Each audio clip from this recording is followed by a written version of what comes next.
right, so we've been given the go-ahead on the recording, so thank you all for coming today. It's, as you may well, actually, I shouldn't say may or may not, because everybody in this room is well aware and well committed to this notion that there is an incredible linkage between the criminal justice system and the mental health system. And only in the last probably 15 or 20 years have we really started to have a serious discussion about that. And I've been doing this for a long time, and I've been involved in this whole mental health criminal justice interface for a long time. And one of the projects, and some of you have seen the report, was a 2002 report. It was sponsored by the Council of State Governments, and it was on the impact of mental health in the criminal justice system. And in the back of that book, which was published in 2002 and which involved appearances before Congress, there is a list of recommendations about changes to make in the criminal justice system. And here we are 17 years later, and for the most part, we're still having the same discussion with the same recommendations. But everybody in this room, because I can look around, is involved in this and has been involved in this in one form or another.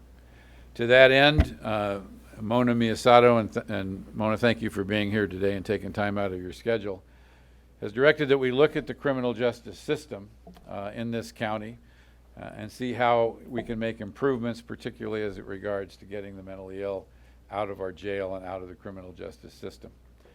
And to that end, Alice Gleghorn from Behavioral Wellness, Tracy McCouga from the Public Defender's Office, and I were in Sacramento earlier this year and had the privilege of listening to Dr. Desmarais discuss her risk assessment tools, and which we'll come back to in a second. And I really want to call out Tracy because it's her office and her shop that made arrangements to bring Dr. Desmarais here, and quite frankly, has really been a leader in terms of saying, you know what, we've had a lot of meetings, we've had a lot of conferences, we've had a lot of things for 2 decades. Why don't we actually do something? And so I single you out for that. Dr. Sarah Desmarais is a professor of applied social and community psychology and the director of the Center for Law and Family Engagement at North Carolina State. She received her Ph.D. from Simon Fraser University in Vancouver. Her current research focuses on the assessment and treatment of risks and need associated with criminal behavior, interpersonal violence, and terrorism. Her bio goes on and on and on about awards and grant received and things that she's done. I will leave this opening piece with something that Tracy and I were talking about last night. And that's that when we heard her speak, very often everybody in this room knows that this is a very contentious issue. There are strong opinions all over the place with regards to who should be diverted, under what criteria should be diverted, what is the place of the mentally ill in the criminal justice system, and the list goes on. And usually, whether you read something or you listen to somebody, you really have to start filtering it out and say, okay, what is their agenda, what is their built-in bias, where are they coming from? One of the things we were struck by almost instantly was that there was no agenda. That here is simply somebody who is laying out and will lay out for us a state of objectivity. Here are the facts as I see them, and we can draw our own conclusions. And so I really want to thank you for being here with us today, for taking the time to travel here from Washington, D.C. and change time zones and all those things. And so without any further ado, it's my pleasure to introduce Dr. Sarah Desmarais. Great. Well, thank you very much. I am thrilled to be here, and not just because we're on tropical storm watch back home. So, I was similarly impressed when Barney and Tracy came up to me and started talking about the efforts that you all are going through here and the challenges and just the people at the table. So I wanted to sort of lay that out as a foundation for saying I'm as thrilled to be here. I will say just a couple other things about who I am and kind of what I do. So I'm a professor I'm trained as a forensic psychologist, and so I came to this work really early on in my career, really interested in the intersection of mental health and law and criminal behavior specifically, and serious mental illness specifically. So my area of work and focus my entire career has been around serious and persistent mental illness and understanding the ways in which they come in and out of our system. I've had the fortune and experience over the last 15 years to work with a lot of counties like yours. And probably the most notable and relevant to the work you're doing is the Miami-Dade Criminal Mental Health Project. So I was a professor at the University of South Florida, and for about 3 or 4 years, supported and assisted them in their mental health diversion program, which, if many of you are familiar, is now considered a national model in diversion. And so Judge Leifman, myself, and our colleagues, well, just did a lot of work on the ground and really kind of thinking through some of the same challenges and the questions and a lot of similarities to some of the things you're going through. And since then, I've gone on and done this work in a lot of other counties. And my goal today is just to share knowledge and answer questions. And I think the thing that becomes really challenging on your side as a county is to figure out, we know what we ought to do, we know what the issues are, but how do we actually make that change? And how do we actually implement solutions that'll work for us? And so today I have some slides many slides that we'll go through, but I really also invite you to ask your questions. I am here as a resource to you. I'm here as a resource for the day. And I hope that you take that intent. If you're terrified at trying to pronounce my name, Sarah is fine. The last thing that I wanted to say, just to put it out in front of you all, is that, as Barney alluded to, I have no skin in this game. I have studied this. It's an area of passion of mine in terms of understanding that nexus of mental illness and criminal justice. But I'm not here from one side or another. What I'm going to talk to you about is what the science shows us, what we know from success stories and failure stories in other jurisdictions, and hopefully to just support you guys moving forward. Even just moving that needle slightly today would be, ultimately I'll achieve my goal in coming here. So with that, I'm going to go through a few different things today. I'm going to talk just briefly about an introduction to risk assessment. Lots of different people from lots of different groups in the room, and I want to make sure we're all on the same page. I'm going to talk a little bit about some key terms and concepts. Then going to dig into the California context slightly. So I have been supporting at the state level, providing technical assistance, which is how Barney and Tracy and others saw my presentation in Sacramento, and was essentially hired by that group to come in and give a talk like this to share what the rest of the country is doing. And I'm going to drill down a little bit into understanding what's happening here from an outsider's perspective. And then I will mention some risk assessment tools and approaches, and I always make the joke, but it's true, that I actually teach full year-long or semester-long courses on this topic. I promise I won't go into that detail today. I also want you all not to tell my graduate students that I can do this in about 5 minutes instead of about 4 months. And then finally, with time permitting, I want to talk a little bit about how do you actually use this information. And so doing a risk assessment is not the end of anything. It's actually just the beginning. And one of the things that really, I think, is challenging is to understand how to integrate that information that you're deriving through this process into meaningful, actionable information. And also, how do you do that on a policy level? Because it's one thing to think about it on a person level, which as a psychologist I'm drawn to, but then it's another thing to think about how do we write policy that's vague enough that we can still tailor it to a person, which I'm going to talk a lot about, but also broad enough that it provides meaningful guidance. So without further ado, I will move into my slides. Again, please feel free if questions come up as I'm going through. You're welcome to sort of lift your hand or ask me a question, and I will repeat it for the audience and for the recording. But we also have some time set aside at the end for a more meaningful kind of discussion as necessary. So risk assessment tools, what are they and what do they do? It's a great question. They're in the news a lot, and I'm sure that you all have had a lot of conversations about them. But I wanted to come back to the reason these things were developed in the first place.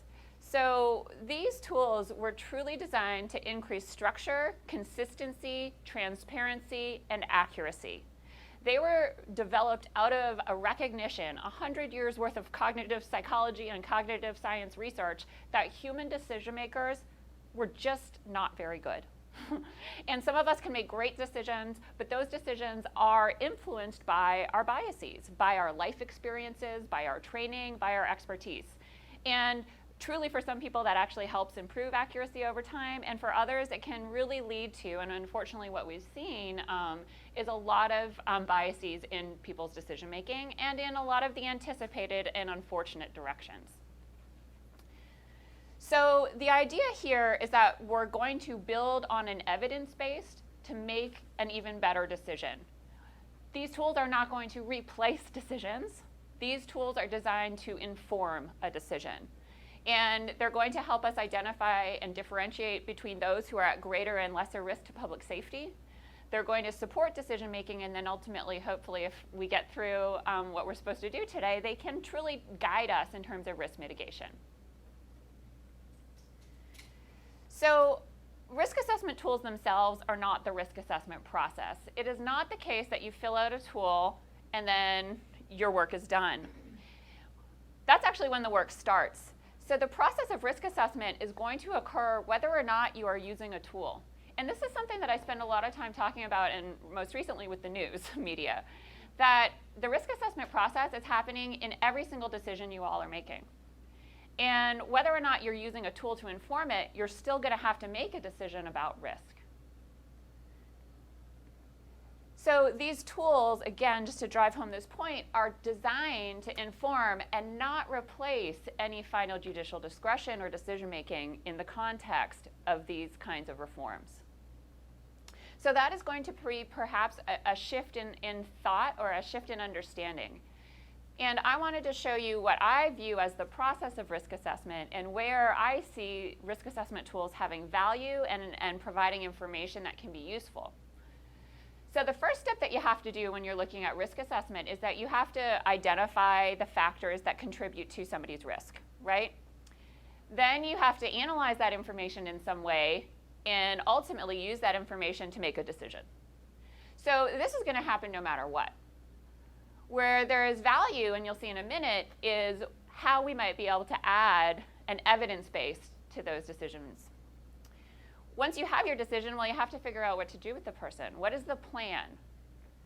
And then hopefully we're going to do some sort of risk mitigation. And I know as a psychologist, people often assume that I mean treatment, and that's not what I mean. It could be treatment. It could also be intervention in the form of some sort of supervision conditions or even just a one-on-one contact. So intervention here is going to be very broad.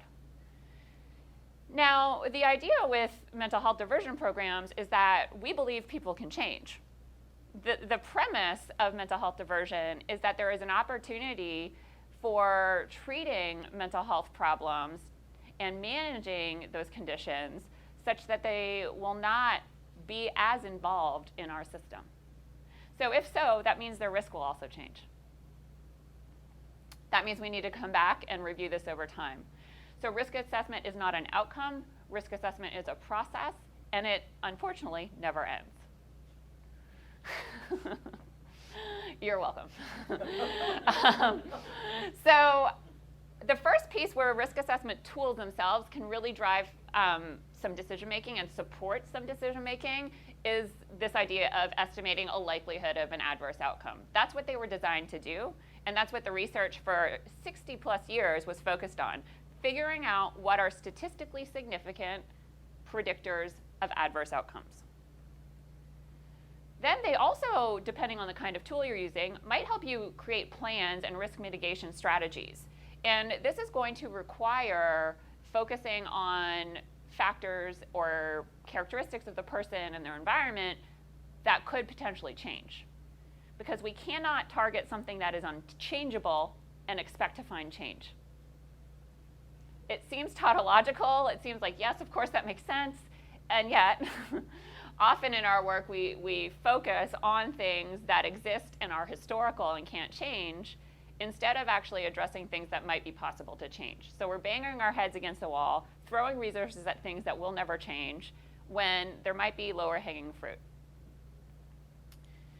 So with that, I'm going to lead into a few things about these terms that I'm going to start throwing around so that we're all using them in the way that I use them. And you're welcome to stop that conceptualization once I leave the room, but for the next 90 minutes, I want you to use my approach to these terms so that we're on the same page. So the first thing I wanted to talk about is this notion of screening versus assessment. Now, these are not the same things. And the terms get misused in both the academic literature and also in practice on almost an everyday basis. So here, when we're talking about screening, screening is short. Screening is quick.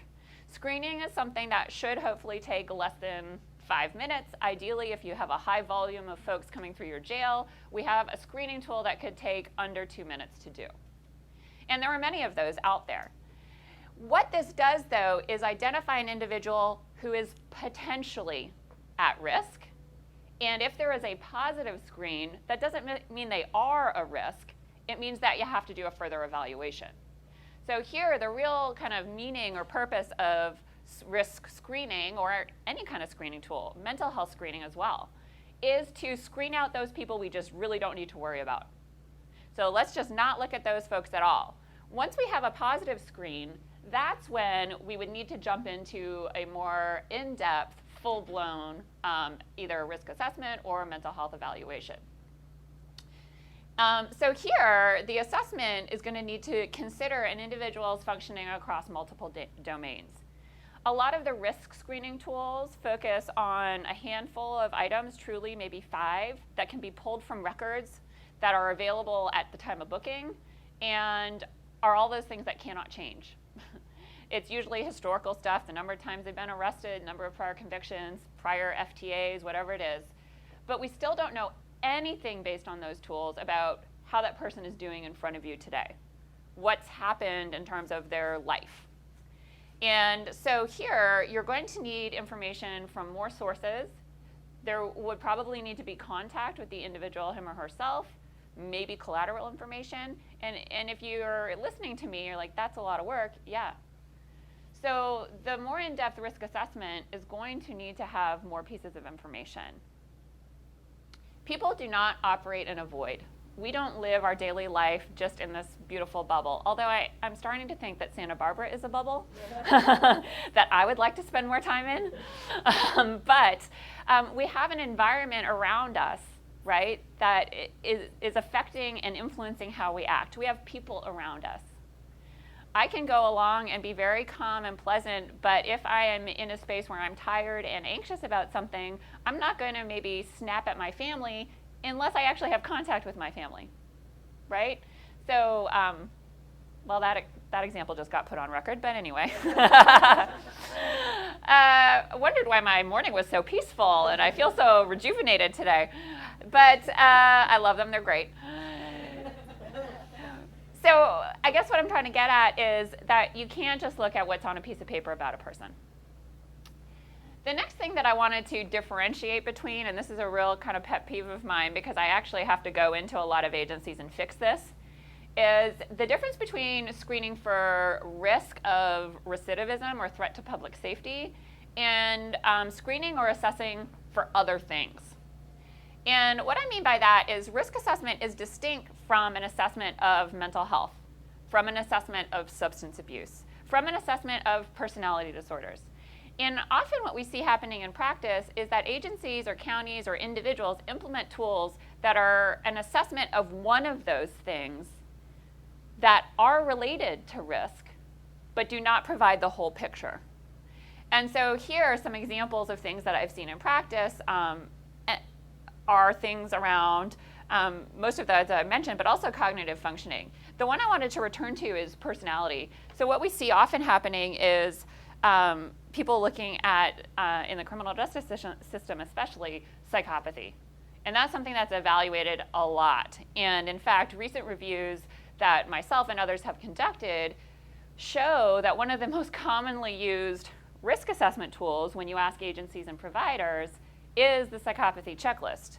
That is not a risk assessment tool. That is one incredibly important area of functioning to look at, but personality is not the only thing that drives behavior. And so I want to make sure that we're clear on that as well. I also wanted to talk, and I alluded to this a little bit, about different types of factors that we may be interested in, and I'm going to advocate for you all looking at. When I talk about factors, it's just the researchy term for things that describe characteristics of the person, their social environment, and or their circumstances. And there are lots of these and lots of important distinctions. So a risk factor versus a protective factor, a static factor versus a dynamic factor, and then a distal factor versus a proximal factor. And I'm going to start with this first one of the risk and protective factors. So risk factors are what we spend most of our time talking about.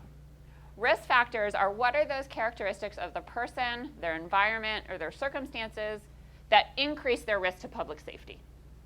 And in criminal justice, that is what we're kind of trained to focus on.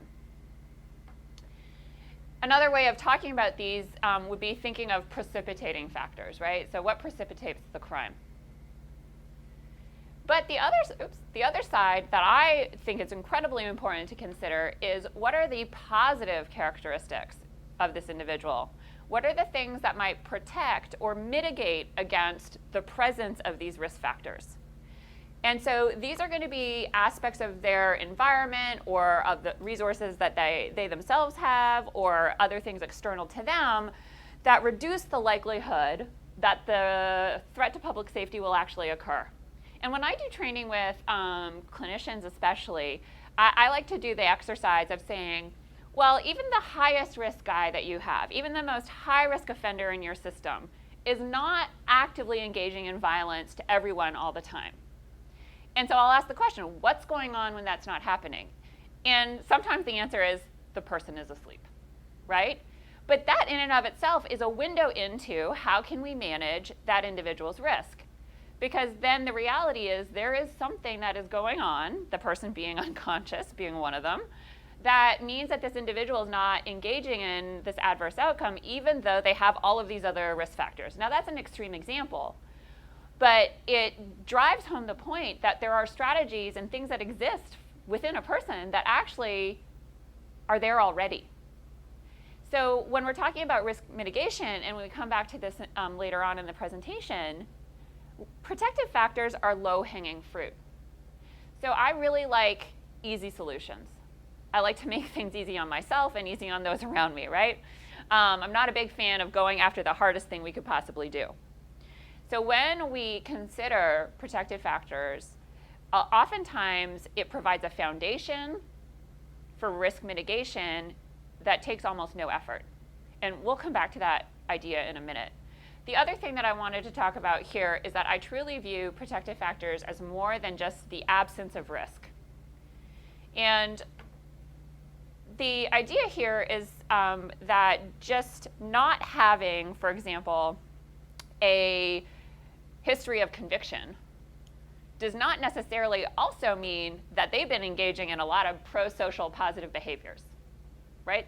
Those are not true. Those are not opposite ends of a pole that exist mutually exclusively. Another example that I use a lot and is really relevant to this context is the idea of the personality disorder or psychopathy. So just because you don't have somebody who has a diagnosis of an antisocial personality disorder does not also mean that you have a person who is warm and genuine and caring and empathetic to the world around them. So just because they aren't a psychopath does not also mean that they're an upstanding citizen in our community. You would want actual positive features of that person to have more confidence and more expectations of good behavior. The last example I want to give is that of child abuse. And we see a lot of child abuse in the individuals who come through our system. And again, just the absence of physical abuse and neglect as a child does not mean that that individual also had a warm, loving, caring, and nurturing relationship that was so formative as to develop really positive relationships in their adult life. So I really view these, and we've also done research around this, to show that these add unique pieces of information. So one of the things that I like to talk about and use here is a very intro psychology slide that I've borrowed from a class lecture. The last piece that I think is really important to consider around protective factors, or another piece I should say, is that it really matters what we focus on. So take a moment and look at this slide, and I'm actually going to ask for some audience participation. So what do you see? We're good. A lot of people saw good. I'm going to guess what side of the system you all work on. Tracy's office just said they saw good. Anybody else from the other side? Good and evil. And so what I like to drive home with this is that it really matters what we focus on. And if we return to the notion of risk assessment being a strategy to reduce bias in our decision making, if we are only looking at the factors that jack up this individual's risk, well then why would we be surprised that everybody is terrified about the notion of diversion?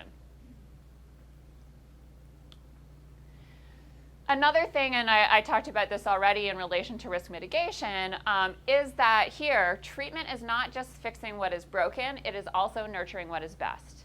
And this comes from the positive psychology literature, and a lot of other disciplines do this even better than we do in terms of thinking from a strength-based intervention approach. And in fact, that's kind of the hallmark of social work practice now and nursing, and really understanding that it is easier to work with good things that are already there, even if they're really small, than it is to try to eliminate immediately the negative and pathological concerns in a person's behavior and environment. Before I move into static and dynamic factors, are there any questions that are coming up for you all? Okay. So the next thing I wanted to talk about is the types of and timing of factors. So here, static factors are what we spend most of our time talking about: history of conviction, history of failures to appear, things that cannot change. And what the research has come to show is that these speak to absolute risk. So these can be very helpful for helping to sort out at that risk screening process people who are at lower or higher risk potentially. So on a kind of absolute level, and also over somebody's lifetime, because these don't change. So the fact that somebody has 4 prior convictions is not something that will ever go away. However, when we're talking about risk mitigation, they actually matter less. Because when we're talking about risk mitigation, we need to talk about things that can change. And in the research literature, this is referred to as dynamic factors. And there are 2 types here that I think are incredibly important to consider and be aware of. Stable ones that change incredibly slowly over time. And it might feel like we're banging our heads against a wall working on these. And a good example there would be attitudes. Attitudes can change over time. I am very happy to report I don't have the same attitudes as when I was 15 on everything. But they also take a lot of work, especially for folks who have really entrenched attitudes and beliefs that are actually really reflective of the ways in which they've been treated in the environments they've been in. So that's one thing. The other thing is that there's a lot of stuff that happens and changes like that. A great example, mood. So anybody have teenagers? All right, for those of you with kids and teenagers, that's a no-brainer. But it's true also of the individuals we work with. Some other examples that are particularly relevant to our context here are the symptoms associated with substance use and mental illness. Those symptoms can change very quickly, even if the underlying disorder might actually be more stable. So there are now going to be guidance about how do we prioritize and triage when we want to do risk mitigation work. We're not going to start doing something around attitudes immediately and expect that tomorrow we've driven down risk. What we might want to do is focus on their medication, make sure they're more stable, and then have a longer term plan for how we're going to change attitudes and that underlying diagnosis. And again, the context of mental health diversion is that we believe people can change, that there are individuals from whom, if we treat their mental illness, this should reduce their risk to public safety. The broken leg dilemma, very fancy term, everybody okay with this highfalutin language, is just that people, if they break their leg, may not be able to engage in the same behavior they once did. And this was written about almost a decade ago now, and some of the examples are the physical incapacity, the broken leg, or other situations. Aging falls into physical incapacity as well. Sleeping. Settings. So when we're putting people in different environments, with mental health diversion, I'm not advocating that everybody goes out into the community tomorrow. What I'm saying is that there are settings in which these types of behaviors might be able to be managed. The next one is relationships. We know that these matter a lot for how we feel and how we act. And the same is true for individuals who might be coming through diversion programs. In fact, one of the most robust predictors of desistance from crime is a positive, meaningful relationship. Employment. If people are busy, it is harder to engage in criminal behavior. Furthermore, people actually find sometimes satisfaction in the work that they do, and that makes them feel good. And that potentially then has an indirect effect on their attitudes and their anger towards other people. The last one here is the crux of mental health diversion, that we believe through intervention people may be able to change. So with that reason, the last thing I wanted to talk about before I move into risk assessment, I'm sure you're all waiting for that part of the talk, is this idea of outcomes.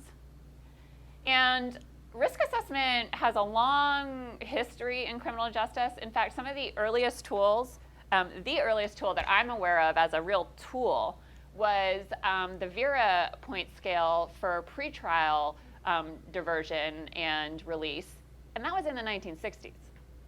So, there was a report written in 2002 by the Council of State Governments Justice Center, but in fact, actually, it went back 40 more years. We have been talking about this idea of structuring people's decisions to support decision making, and also understanding that different tools or different time frames might require consideration of different information. So here, when we're talking about immediate to short-term periods of time, which is typically the case with mental health diversion or other forms of diversion or pretrial release, we need to be able to look at factors that are more recent.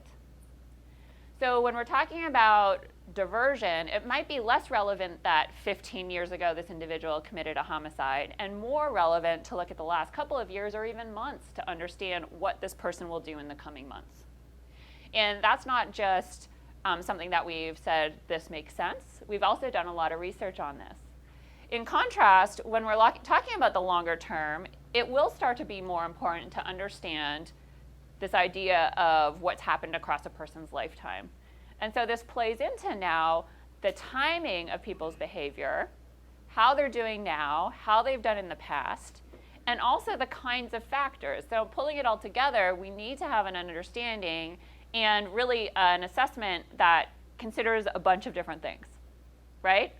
So we're going to talk about what kinds of factors these different tools have in a little bit more detail, and I'm happy to answer questions about specific tools or specific factors as we go through the morning. Dr. Sarah? Yeah. It may be helpful for those of us who are invested in the California criminal justice system to define, so that we're on the same page, what you mean by diversion. Yep. I'm going to get there in just a minute. My next section is the California context. Okay. So that's a great question, because diversion in the English language is not the same thing necessarily as what we mean in diversion in mental health here in California. And also there's lots of different types of diversion in California itself and across the US. So please come back to that if I don't fully answer your question in a few minutes. So the last thing I wanted to mention is this idea of risk. Risk for what? There is an idea that there is a threat to public safety, but what does that actually mean? And so is it any general offending behaviors, regardless of what the charge would be? Is it violent offending specifically? Is it violent felony offending? Is it nonviolent offending? Is it breach of conditions, failure to appear, institutional infractions, or revocation, or anything like that? What is it? And I don't have the answer for you. There are tools that look at all of these different things. But what I'm hopefully going to do today is help you consider how to look at this in your context and how to use the definition that fits with what's happening at a state level here in California as well. So we need to figure out what danger to public safety means. And, you know, it seems like an obvious answer. Intuitively, we're like, yeah, threat to public safety. But operationally, behaviorally, what is it that we actually mean? And I'm not going to be able to answer that question for you, but I can help facilitate a conversation about that. And another thing that I want to talk about with this at some point today, and maybe through the discussion period, is what is the risk tolerance of a community? Because that's also something that we cannot dictate from the outside.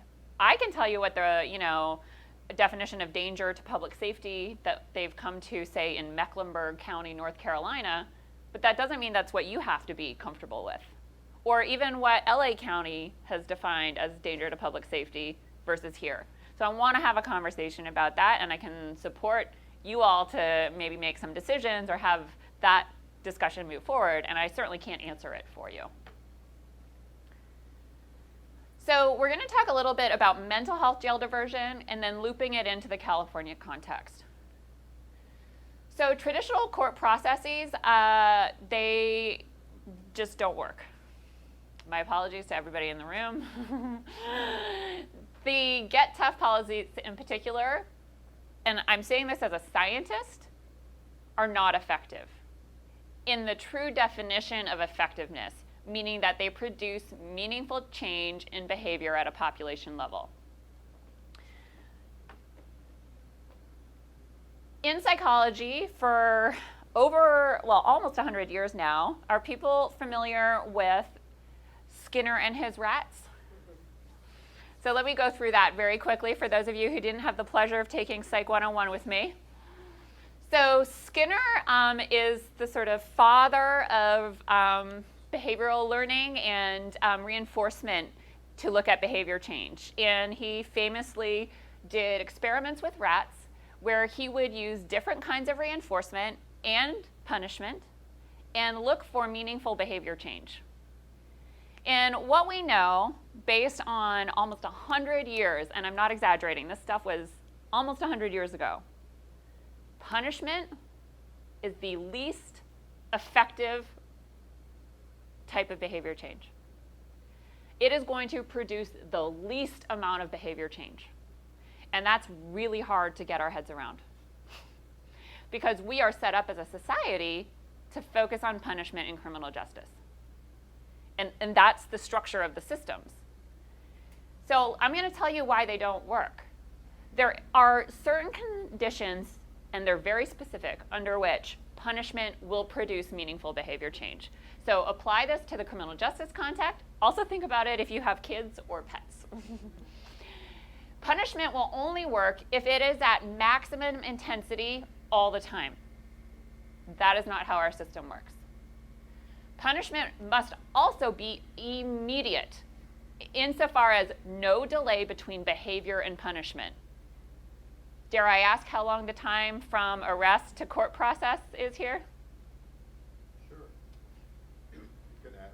I can ask. Will I get an answer? I'm going to guess there are more than months involved, right? This isn't resolved within a 24-hour period. In fact, even 24 hours would be too long. It has to be consistently applied to each individual person and within an individual person.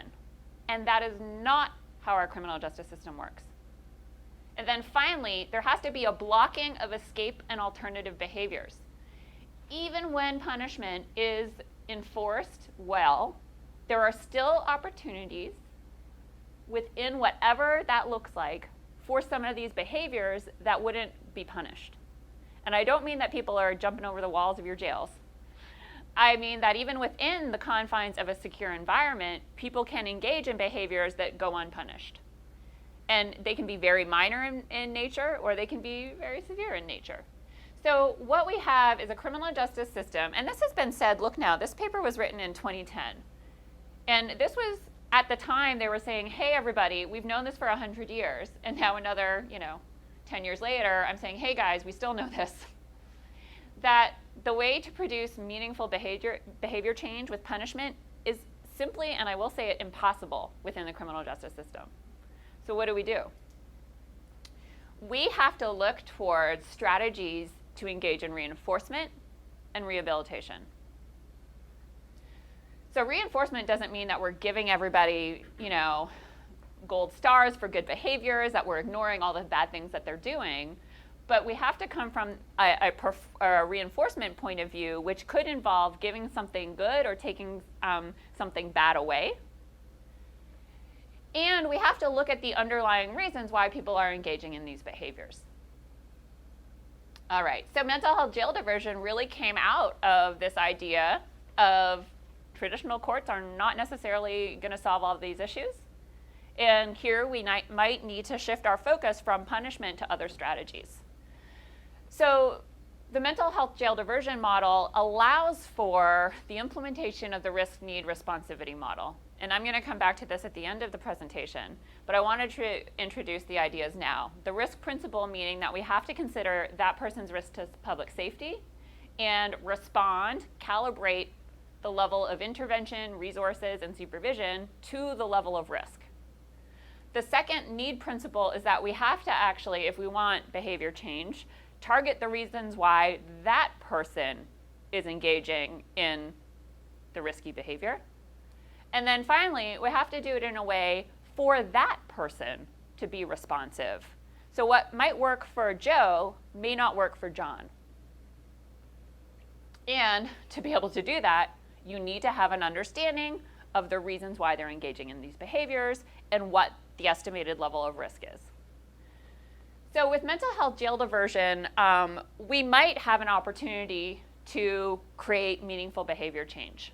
Doesn't mean that I think we're going to solve this for everyone, that all of a sudden we're not going to have any criminal behavior in our world. I am not that pie in the sky. I am still grounded on, in the community. But what I'm saying is that this is an opportunity to move the needle. So here, many of you will be familiar with the Sequential Intercept. Yes, lots of nodding in the room, okay. And what I wanted to point out is that jail diversion can happen any kind of time over here. So any time from, and I'm going to try to do this, from initial detention all the way through the jails and the court processes. And we actually had a conversation last night about CIT is a jail diversion strategy, but it's pre-booking. And a lot of what we're talking about is post-booking. I wanted to just, because I know that there's a lot of discussion about bail reform in California, throw this in as well, that it is speaking to a slightly more specific time frame when we're talking about the pretrial release decision making. And that is a little bit more specific, right? Because it's pretrial versus the idea that we'd be looking at diversion over a longer period of time, potentially. Okay? The reason why I think that's important is that it's possible that some of the pretrial risk assessment tools, if any of you are familiar with those or if those are in practice anywhere, will not actually be the same tool or provide the same information that would be helpful for considering behavior over a longer period of time. Because the pretrial tools, they have been developed for looking at whether or not there's going to be a failure to appear or a new crime before this person goes to court, or if they'll show up in court. Versus these other tools, which may look over a longer window of time and be less specific to that pretrial period. And if you were paying attention for the first 30 minutes, hopefully you're starting to get the understanding that the things you might want to look at would be different as well. So let's talk about California. So I did read through and comb all of the writing and the legislation around this, and I'm going to show you my understanding, and I am happy to have a conversation about where you all see this fitting. While I did go to law school, I am not a lawyer, so I will not be held accountable for anything I say. But the three things that are particularly relevant to the work I do is the first, it says there needs to be a mental health diagnosis. And again, if you were paying attention during the first part of the talk, that would be a different evaluation than a risk assessment. The second thing is that we need to have some belief or evidence that that mental health diagnosis played a role in the offense. And this is not necessarily the same language that is used in all states. So there are some differences here, but this is what I pulled out of the California context. And that last little parenthetical there is that treatment would reduce recidivism. So what we're saying now is that mental health is a need for this group. Not a treatment need, but an actual need related to their criminal behavior. And then finally, here's this thing about unreasonable risk of danger to public safety, which is very legal language to not provide any specifics. I say that with complete love for the lawyers in the room, but it's written in such a way it's like, well, what is unreasonable? What is risk? What is danger? And what is public safety? So what I dug up from the penal code in California is this: unreasonable risk that the petitioner will commit a new violent felony. And so this is now very specific to California. But there's still a lot of gray area because we know that there's a lot of changes perhaps from the time of behavior to arrest to booking to court in terms of what we're saying somebody did, right?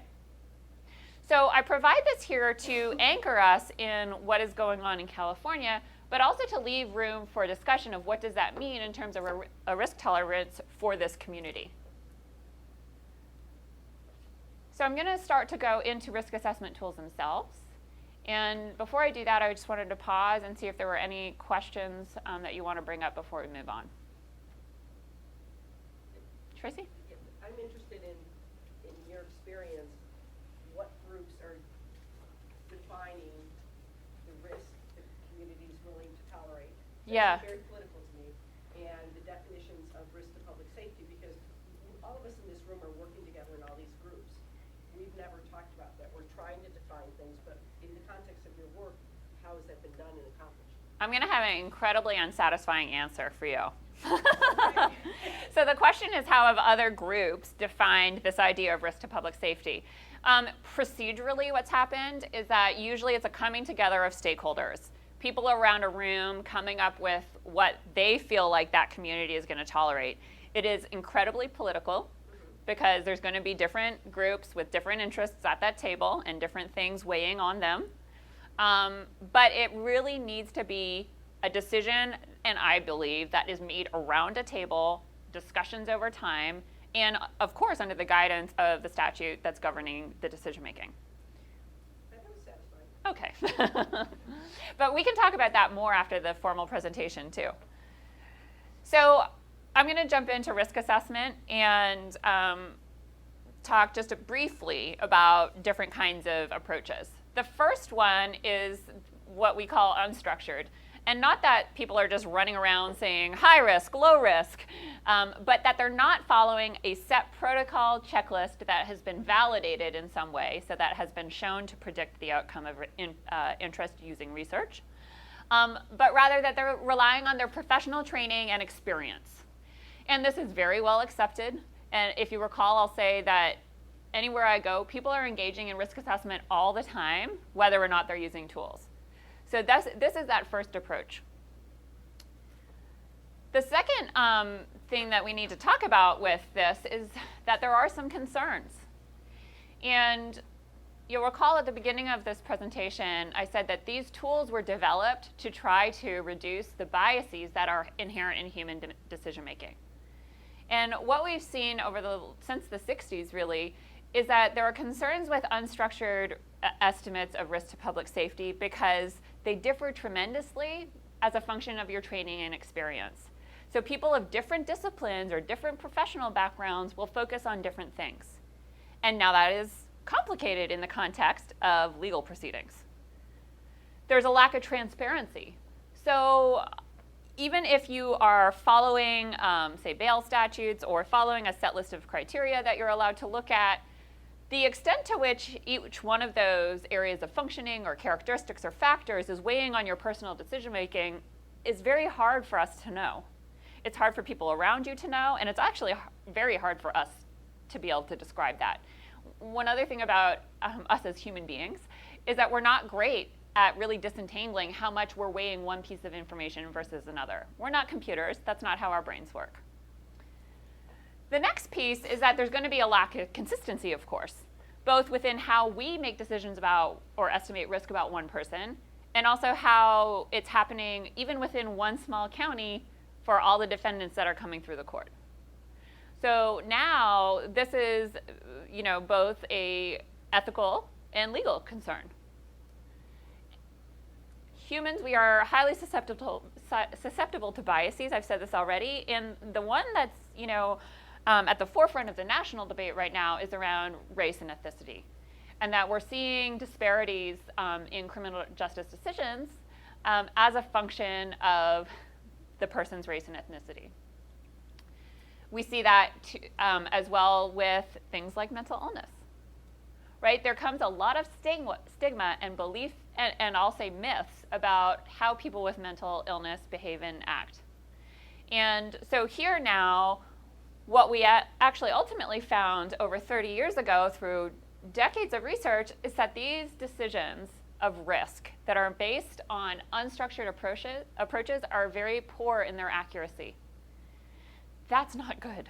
If our entire job, if where we're operating from is that we want to ensure public safety, to have very poor estimates of risk to public safety is going to be very concerning. And the early research in the area was looking at these decisions, and Ennis and Litwack in the 1970s took a look at some of the early research and very famously wrote a monograph in which they said that we would be better off flipping coins in the courtroom. The rate of accuracy was less than 50%. So people making unstructured decisions about risk to public safety would have been more accurate had they flipped a coin rather than engaged in this decision-making process. That study up there that I mentioned by Monahan, 1981, he looked at this data and found that for every time they got it right, they were wrong 2 times. So I say this because there is so much discussion about risk assessment. I want to emphasize that the whole point was to try to move a little bit further towards accurate decision-making. I do not, believe for a minute that we've eliminated bias in these decisions, but I do believe, based on the research, that we have been able to increase the accuracy. So structured tools can look in a lot of different ways, but essentially their kind of defining features are that they have a set list of items that describe these factors we've been talking about, that they have been shown in research to be related to the outcome of interest. So now we have empirical evidence from science that this factor is indeed associated on a population level with increased risk to public safety. There's all sorts of different ways that this information is kind of combined and produced into either a score or an estimate or a judgment of, a level of risk. They could be paper-based, which is, probably still the most common. I get a lot of calls from the news media around machine learning and AI. And the reality is that that is something that people are talking about, but it's actually not really happening. There's not a lot of AI and machine learning in the context of risk assessment. Most of these tools I'm going to talk about are very short lists that you rate with a pencil, and then you sum up a total score. And it takes, all of 2 minutes. It's completely transparent, and there's no black box. There's no magical thing that happens. It's all actually right in front of you. And it'll say things like, if over the 35 years of age, give a 1. If under 35, give a 0. I mean, that's about as sophisticated as they typically are. The most important piece there at the bottom is that this has now been for over a decade in the literature and in the field, the accepted state of science and practice. So back in 2002, the Council of State Governments did some work around mental health, and we're talking about correctional practices. In 2012, I wrote a report for the Council of State Governments focused on understanding all of the risk assessment tools that were being used across the United States And now, almost a decade later, we're still talking about this, and there is, 20 years later, it is still the state of where we ought to be. Risk assessment is considered a best practice in terms of estimating risk to public safety. So I wanted to give you some examples because there's so many different tools. That study I did in 2012 for the Council of State Governments, we identified over 60 instruments that were being used every day in the United States. And those are just the ones that we identified on like a national level that were big enough to have risen to that level. That's not to even say what was going on the ground. And that was just, we were only focusing on general offending. There are, these are some of the tools I wanted to mention. So the Ohio risk assessment system, the level of service instruments, and the correctional offender management profile for alternative sanctions, which I think many of you in this room have heard of before.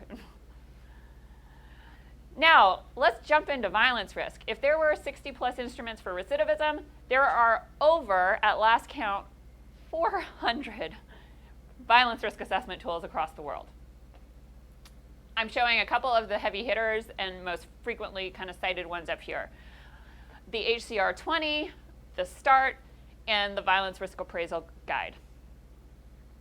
There's also instruments specifically for sexual violence, the Static 99 being one that I know is used here in California. And I mentioned pretrial risk. Now focusing just on that pretrial period and considering things like failure to appear and new pretrial crime. Another thing that I wanted to just show is that I think it's important to get a national picture. And this Go back one slide, please, Dr. Sarah. Absolutely. And my slides are available too. You're welcome to have a copy of them. Thank you very much. Great. So risk assessment tools are used everywhere in the United States. That's about what you can take away from here. This is a set of slides that I pulled from the Bureau of Justice Assistance's public safety, what do they call it, clearinghouse. And it's actually also a couple years old now, so I think there are, and know of, some places in there that don't pop up on the map that are indeed doing risk assessment. Colorado, for example, I know is using risk assessment in jails. But to give a flavor, just to echo, it's not only the state of science that we say this is the best practice, the most accurate way to make these decisions, it's actually also just the state of practice in the United States. So, do they work? That's probably why my phone rings second most often. So first is a reporter wanting to know about AI. And the second is a county calling me or a jurisdiction saying, what tool should we use? And there are now hundreds of studies and more than a dozen meta-analyses. And so for those of you who aren't nerds like myself, a meta-analysis is where you take all of the studies and then you put them into a study, and it's considered the highest level of evidence you could possibly have. So we take all of the studies, we mash it all together and look at hundreds of thousands of individuals to look at what those rates of accuracy are. And there are over a dozen of those. I've done two. I took them off. It feels weird to put my own name up on the slide and say, this one is particularly well done. But the point is, these all show that A, they predict the outcomes of interest, risk to public safety, at rates that are not just statistically better than chance, but meaningfully so. The second thing that they find is that any of these tools that I've mentioned so far, any of the big players that you see a lot in the literature, they all work about the same. And it's not to say that there isn't one that's better at predicting this outcome or one that's better at working in this population, but on average, these tools all perform well and comparably to each other. The last piece is that we also have a lot of data now that they perform better than we do. So that's sort of, yeah? Can you define that though? So Yep. if there's a flip of a coin, but so what does well mean? 80% accurate, 75% accurate? Yeah, you actually just got it. Okay. So it's roughly about 75%. she read my brilliant paper where we talk about actually putting boundaries around what is fair, what is good, and what is excellent. And what we're seeing is that and it wasn't even 50%. Remember that the studies were saying actually it's more in the neighborhood of about 33 to 40% accurate without a tool. Tools can help get us up to about 70, 75, all the way up to 80 or 85, depending on the outcome and depending on the tool. And we will never get above that. I don't care how excited people are about machine learning. There is only so much that we can forecast in terms of human behavior in the environment. And so we've really truly hit a ceiling effect. And I have colleagues working on machine learning solutions to risk assessment in computer science and statistics. And they're even finding that what they're doing with machine learning isn't moving that needle appreciably. And one of the questions there then is machine learning is going to be incredibly complicated and hard to understand. So is there any value in going from 76% to 77% if we can't understand how that 77% was arrived at? I have a question. Yeah. So in the spirit of being nerdy, on the meta-analysis, is the p-value 0.01, 0.05? That's a great question. So it depends on the meta-analysis, depending on. Explain the question. Yeah, that's a great. Let me reiterate the question in maybe less nerdy terms. So what was our threshold for determining significance statistically? And typically we are going, so the question is 0.05, which means that there's 95% confidence in the results, and usually they're at 99%. So usually in a meta-analysis, we are going to make that bar very difficult to achieve, because we want to say that this is the best science we have. So we are 99% confident that these are statistically important findings. And we're able to do that, by the way, because across those meta-analyses, we're talking over millions of defendants and offenders. So now we're talking about populations of the United States. Okay, before I move into this is going to give us a moment to chat, but any other questions about the risk assessment tools? I know that I have not now trained you on all of those tools, but if there's anything else that came up around the tools themselves. Yeah. Are there tools that are specifically identified to be more beneficial for certain departments or persons administering the tools than others? As a function of the administrator or as a function of the population being evaluated? Well, both, because Yeah. oftentimes the tools will ask for information that one group of folks have, but Yeah. they don't have the full information that's needed for the tool to be completed. Yep. So the question then is choosing between these different tools. Are there some tools that have to be administered by a certain group with a certain professional background and certain pieces of information? And are there other tools or similar tools that need to be kind of picked as a function of who they're supposed to be used on? So is it pretrial defendants? Is it probationers? Is it people who have been convicted but not yet sent? Where does it fit? The answer to the question is yes. So there are tools like the level of service inventory, for example. Well, I'll start there. The level of service inventory requires that the person being administering the tool either have a master's level training or be supervised by someone with that level of training, because it does look at a broad range of functioning, and it does ask for information on mental health. The Ohio risk assessment tool, as a different example, is much shorter, and usually most jurisdictions are able to pull most of the information except for one or two items from the rap sheets. So absolutely, and that's where I say all these tools work comparably. Pick the one that works for your setting, your population, your outcome of interest, and and your resources. Who's going to be administering it and with what information? Some tools like the Compass are incredibly long. And if you only have 5 minutes, or if you only are able to allocate 5 or 15 minutes, that's not going to be the best tool to use. If you have longer periods of time, so the level of service instrument, for example, it's about 54 items, depending on which version you're using, and it can take 45 minutes to 2 hours to fill out. So there's a lot of really practical considerations. Yeah, Barney? You mentioned the Compass tool, which has been in the media recently, the controversial instrument. I wondered what your viewpoint Yes. Can I actually use that as a segue into this right here? Because I have a lot of thoughts about the compass. The question is about the compass, which has been the focus of a lot of national attention and news attention in particular, and also of various advocacy groups and different groups, including the American Bail Commission. So I'll talk about that.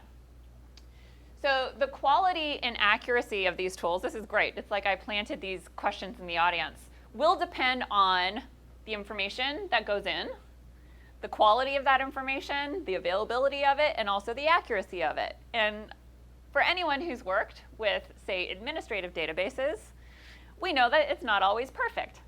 For anybody who has ever talked to a defendant, we also know they don't always tell you the truth. So these assessments are not going to reduce the noise that comes from the quality of the data that we have. They just can't. They can't magically make a defendant tell you the truth.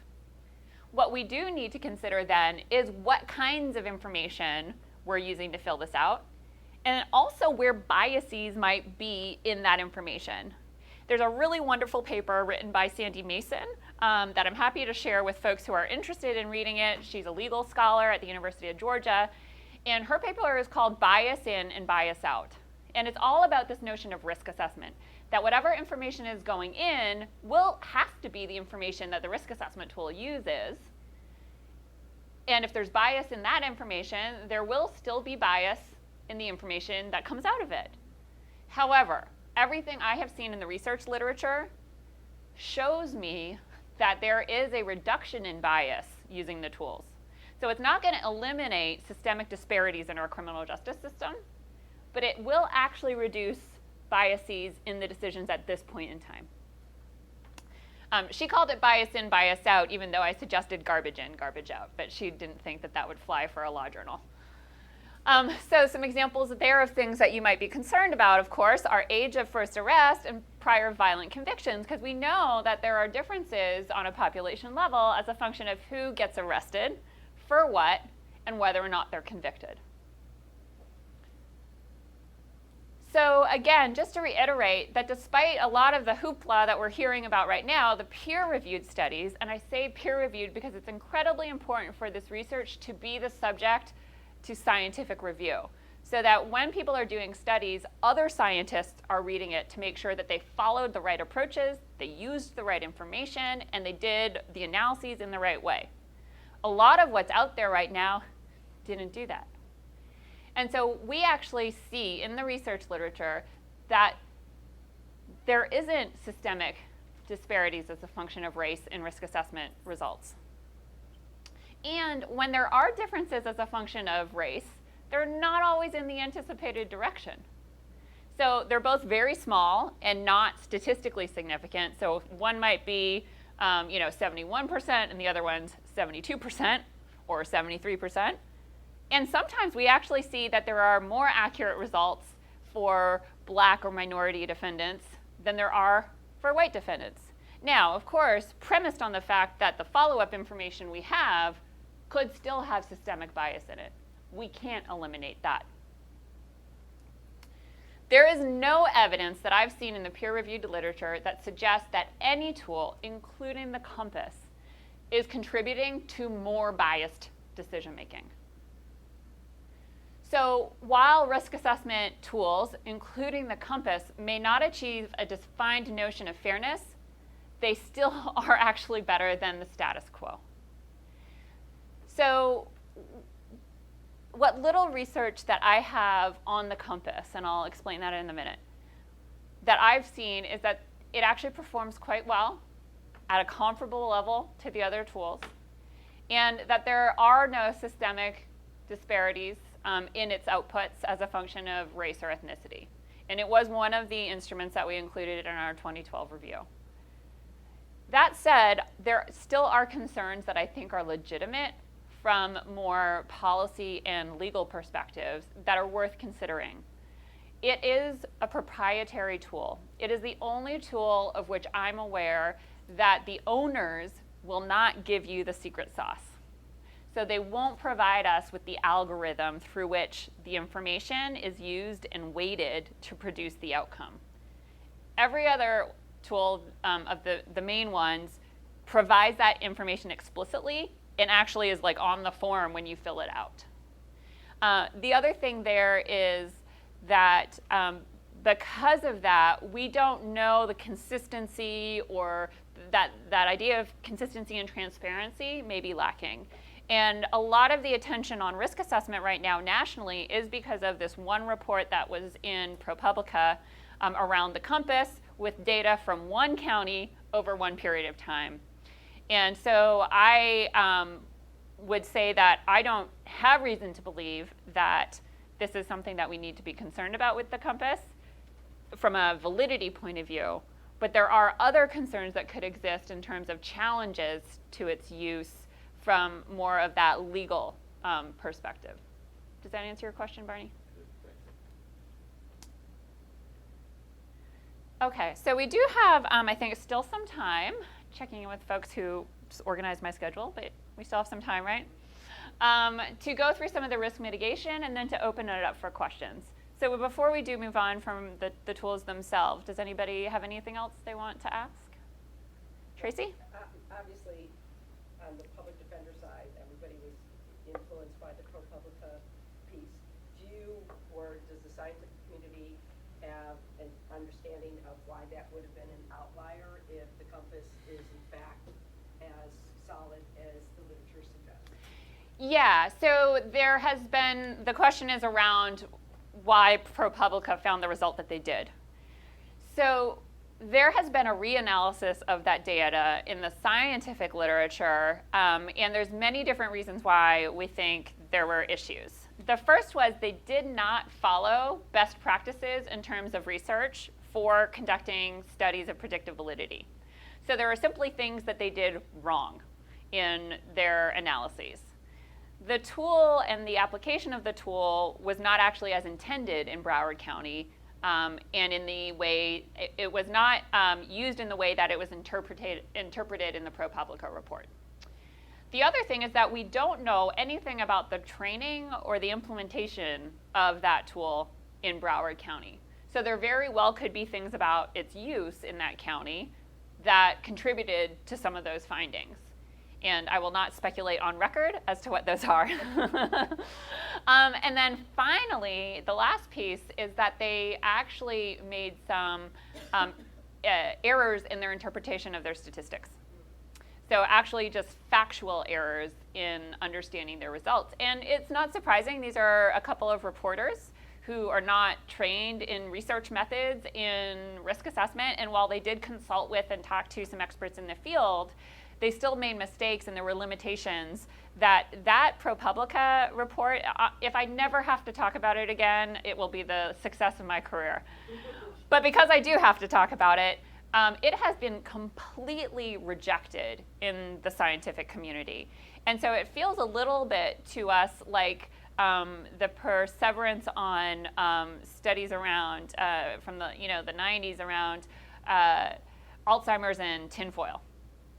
And some of the challenges there is that there was, some pop media coverage of the fact that people were saying, well, aluminum pots and tinfoil are causing Alzheimer's, and this was, still to this day, some folks feel that way, even though in the scientific community it has been completely rejected as a state of fact.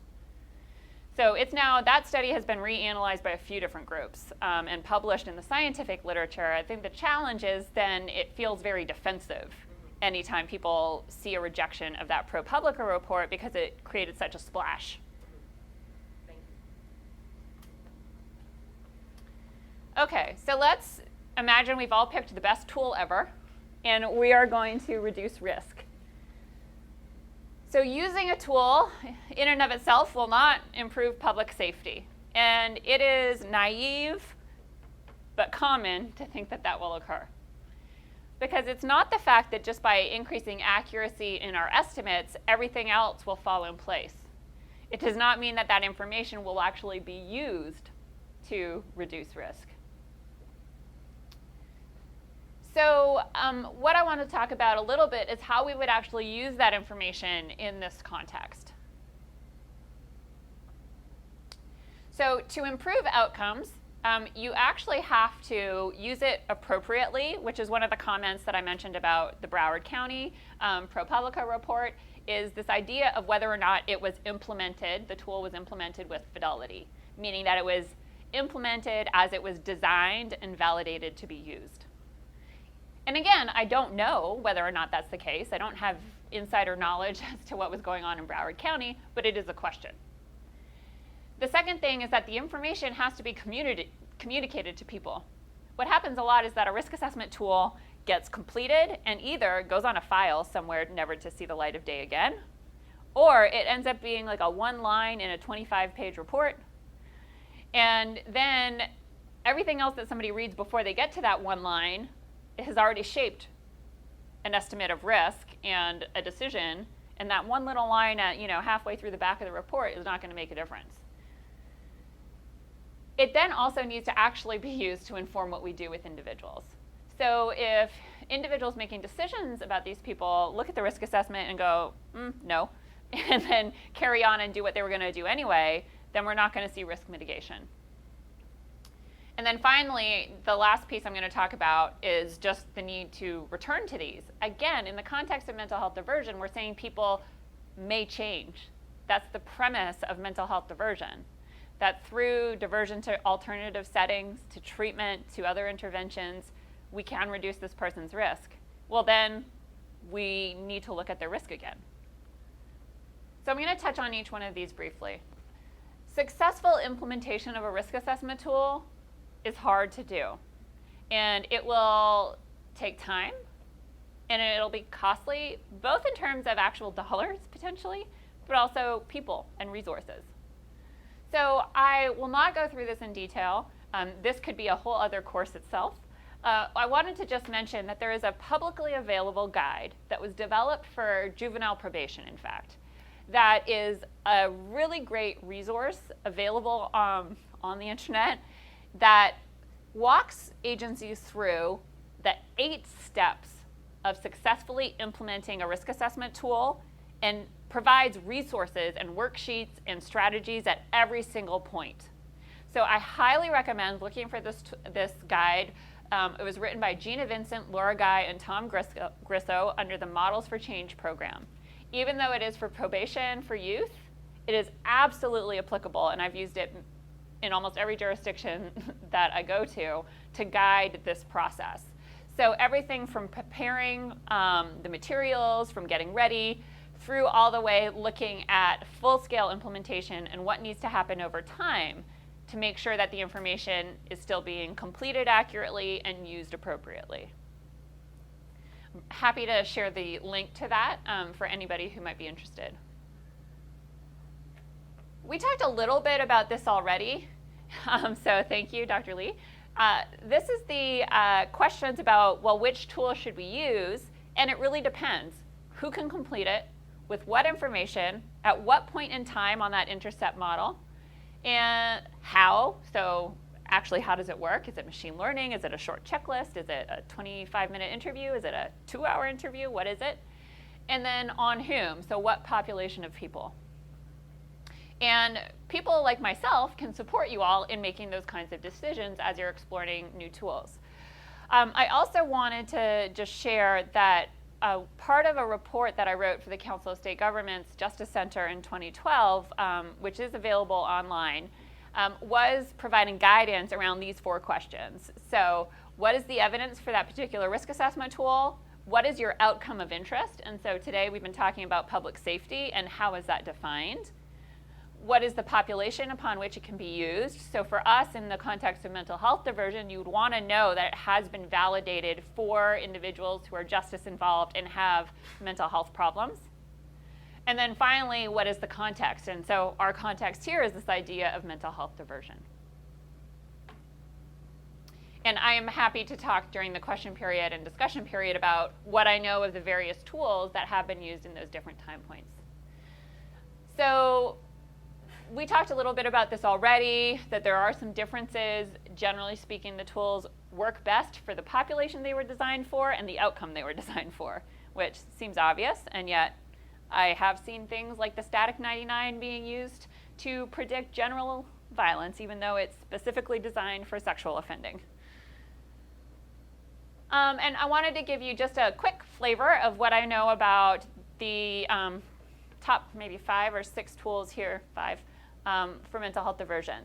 So the Ohio Risk Assessment System out of Ohio, University of Cincinnati, free, publicly available online, quite short, and they do provide training and resources around it. It has been the subject of several evaluations, all of which show really good outcome. The level of service instruments have by far been studied in terms of general offending the most. Over 120 independent evaluations as of several years ago, used all over the world. It is not specifically designed for mental health diversion, and I have some reasons that we can talk about later that I think it may not be your best fit.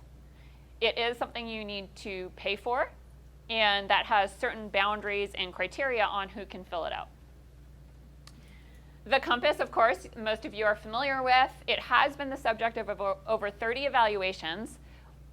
Only 2 or 3 of those are available to the scientific community. So I have, in fact, reached out to the publishers on several occasions asking for more of those, but they argue that it's proprietary or that it's under a jurisdiction that they can't share it. So I can't comment on that beyond what I have seen on the compass, and we talked a little bit about that already. The HCR20 specifically looks at violence risk over a medium period of time. And what does that mean? Usually about 6 months to a couple years. And this one is going to be very specific around violence, not general offending, but also has sort of boundaries and requirements that who can do it, how can you do it, and using what information. And then the last one is the START, the Short-Term Assessment of Risk and Treatability, which, full disclosure, I'm a co-author on. It has been subject to over 30 independent evaluations at this point, and I do want to share that it has specifically been evaluated in mental health diversion. So both the HCR and the START have specifically been used in the context of looking at risk to public safety and mental health diversion programs in the US. So we can talk a little bit more about that offline as well. And we focus with the START on the period of weeks to months. So whereas the HCR looks at 6 to 12 to 24 months, we're more focused on what's going to happen in the near future in the coming 3 months to 6 months typically. I have the wrong term.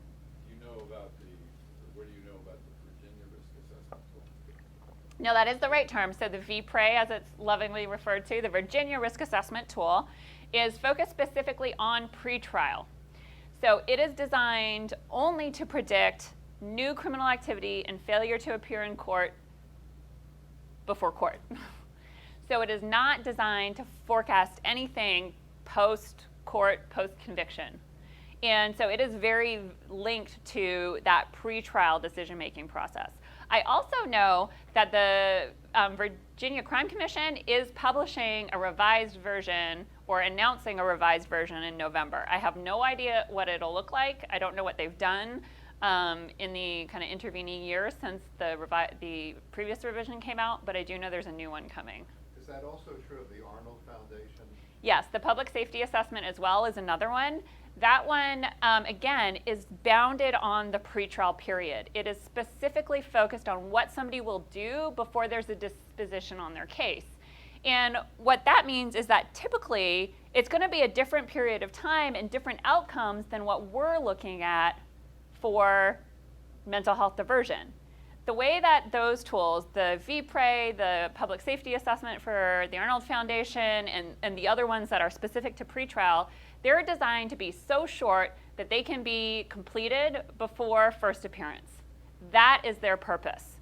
It is to provide information at first appearance. And that's it.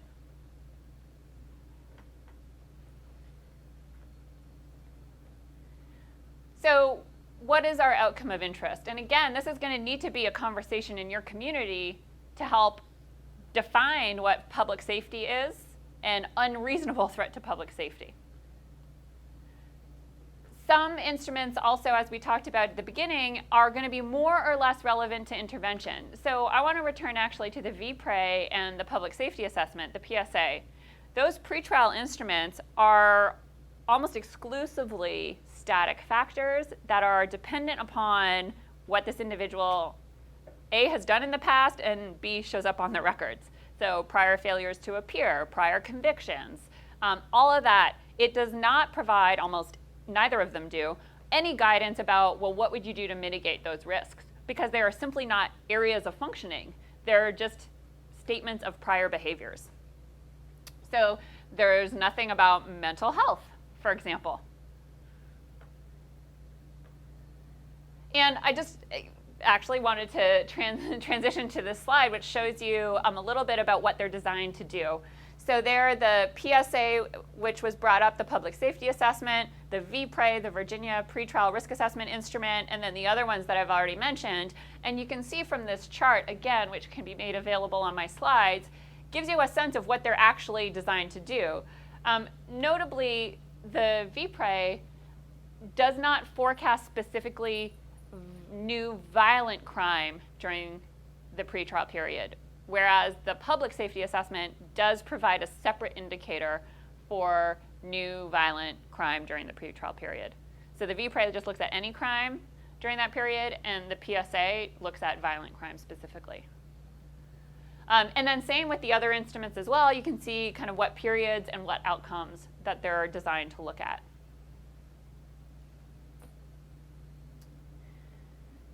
So again, I wanted to provide some information specific to context here. So the Ohio Risk Assessment System and the COMPASS actually have different tools designed to be used at different points in time. So part of what's going on with the COMPASS is that it looks like some agencies are not using the pretrial version to make pretrial decisions. Similarly with the Ohio Risk Assessment System, I've heard of some agencies that are wanting to use the community supervision version, which is supposed to be post-conviction, when in fact they should be using the pretrial version. So these are, there's not just one Ohio risk assessment tool, it's actually a system, and you're supposed to pick the right one. Similar with the COMPASS, different information goes into those different reports.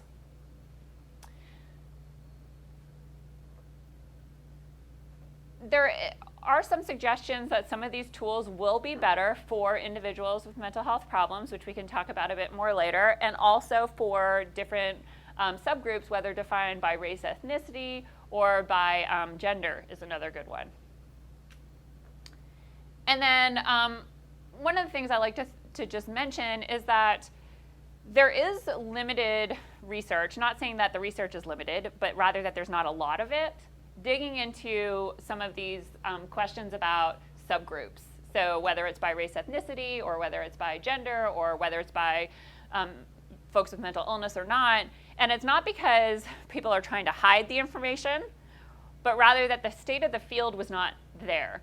So it is only in the last maybe 5 years that we're really seeing a development of research specifically looking at these questions around race, ethnicity, around these different subgroups of people. And generally speaking, it all looks fairly promising. It's just that people hadn't asked that question before. And then finally, some of the things we talked about already, there's a lot of these tools. Notably, the COMPASS is one of the longest in terms of the amount of time and information they need. The Ohio tools, for example, are quite short. Some require in-depth evaluations and case reviews. Others simply get pre-populated. The public safety assessment is one that is designed to be able to be pre-populated before the person even shows up in front of you. And again, remember the context in which these are designed to be used. That makes sense for the public safety assessment because it needs to happen before first appearance. And training and background we've touched on, point in time, and prediction time frame. So, there's a lot of things to consider, and it's not the case that you can just pick any old tool off the shelf and make that the thing that you're going to use to inform assessments of threat to public safety. There are also a lot of reports and policies that I've seen that almost do their best to bury risk assessment results. And not intentionally, but for example, here is our traditional report that went to court, and we started using a risk assessment tool, so we added a page on the back. And that's now not going to be really communicating the information, right? And so there's really just practical things considering how do we talk about and make sure that the information is presented at all, first of all, but also in a way that doesn't create bias. Because we can definitely talk about things in a way that would override maybe any kind of ultimate result of that risk assessment tool. Part of my concern with how people are implementing and talking about risk assessment tools is that we're not moving the needle and changing the language in which we provide this information as well. The pretrial risk assessment context is a really interesting one. And the reason I say that is the success rates are actually incredibly high. So some of the ways that the information is presented talks about rates of pretrial failure, or even doesn't mention rates of pretrial failure, but instead uses language like very low to very high risk. But if you actually looked at the rates of pretrial failure in the very high group, over 50% were still successful. So the operational definition of very high was still most likely to succeed. But if we're talking about it in very high for risk of failure to appear in court, or even worse, very high for risk of new violent crime, and we have anywhere from 80 to 50% of people still not engaging in that behavior, and in fact 80% being successful, then we're doing a disservice to the process itself. And so that is something that I think is incredibly important and returns back to that idea of that good versus evil. How are we talking about this information, and what is it we're communicating to each other, to the court, to the community? And it's incredibly important in undermining the last 60 years worth of work on risk assessment. I just want to make sure I understood that last statement there. Yep. Are you saying that the V-Prey, even at its highest risk level, only about 50% of people at that level will fail to appear? Yes, so this is not specific to the V-Prey. I don't remember the numbers specifically for the V-Prey or the PSA, and I can't remember where I'm pulling the data. But across the board, it's actually rates of success that we're seeing. Most people are actually being successful. And that is, so you're understanding me correctly, and it's almost hard to think about because it's in contrast with the fact that this is a level 5, which some folks, and depending on the tool and how they've implemented it, it might actually be color-coded. So, we're all fans of processing information in the easiest way possible, and a lot of places have gone with color coding. And so somebody who receives the highest rating might get a red box there, or a box that's filled in red or highlighted in red or something. But, that means stop. Okay, this person's never getting out. We're going to detain them forever. But then if you actually looked at it, the rate of success was 80%. And so some jurisdictions in the implementation process, and I'd be happy to share some examples that are publicly available, have flipped the language on their reports so that they provide the jurisdiction-specific rates of failure. And what that's going to require you to do if you want to do this here in Santa Barbara is that you have to look at those. So you have to determine what those rates of failure are, what those rates of violent crime are, over what periods of time and for whom, but then it's actually put on the report. The second thing that I wanted to talk about with this is that these are rates, I'll come back to this in a minute. These are rates on a population level. So what these tools tell us is that a person sitting in front of you has characteristics that are similar to this group of people. And in this group of people, these were the rates of failure. So there can always be, and this is why discretion and decision-making at a case level is so important, that there needs to be contextualization of this person at this moment in time. So let's say people who receive, and I'm making up a score of 5, have a failure rate of 33%. We don't know necessarily if this person sitting in front of us is part of the 33% or part of the 67%. What you're going to do in a good risk assessment process and decision-making process is hopefully determine that and see where there is confidence and comfort in terms of how that person is going to behave. So my suggestions in terms of some strategies are to be explicit, including being explicit about what those rates are. Most risk assessment tools, when they're, many of the risk assessment tools actually have guidelines that say when you're implementing this, you need to come up with jurisdiction-specific guidance. But that takes time and effort, and it requires everybody to be in the same room or at the same table or in the same conference call over time to come up with what those are. Talk about risk in different ways to different people. So I'm not going to talk to a family member the same way that I'm going to talk to a judge about how I completed this risk assessment and what the meaning of the information is. And that can be really powerful. Same with the public also. So I don't mean that I'm going to tell them different things, but I might describe it in different ways. So for some people, statistics might be useful. For other people, that just doesn't mean anything, and they want to know more about categories or comparisons with, relative risk. So it's really important that we are tailoring what we say and how we talk about things. I always qualify the limitations of my assessment, and this is something that drives people bonkers. I will tell people exactly what information I had and also what information I didn't have. So this becomes important if you're saying, for an evaluation of a person, for example, and it's the first time I've met them, I will actually put in there, this is the first time I met this person, and I'm not sure if they're telling the truth. But this is my professional judgment. And so just qualifying what information we had. Contextualizing the risk. So again, this comes back to how we talk about things. This person is high risk. Compared to whom? Compared to what? For what? Over what period of time? So some of these tools, the Violence Risk Appraisal Guide, the VRAG, very commonly used, forecasts violence risk up to 15 or even 20 years. So if I just walked into a court and I said this person is at high risk, that comes across in one way. If I say that they're at high risk over the next 20 years, that provides a different piece of information. And the likelihood then is that if I did an evaluation focused on a more short period of time, it might actually be a much lower level of risk. So the last piece I wanted to return to, we began the day talking about risk, need, and responsivity and risk mitigation. And the RNR model, the risk, need, responsivity model, is a really useful strategy to guide policy and practice around how do we use the results of risk assessment.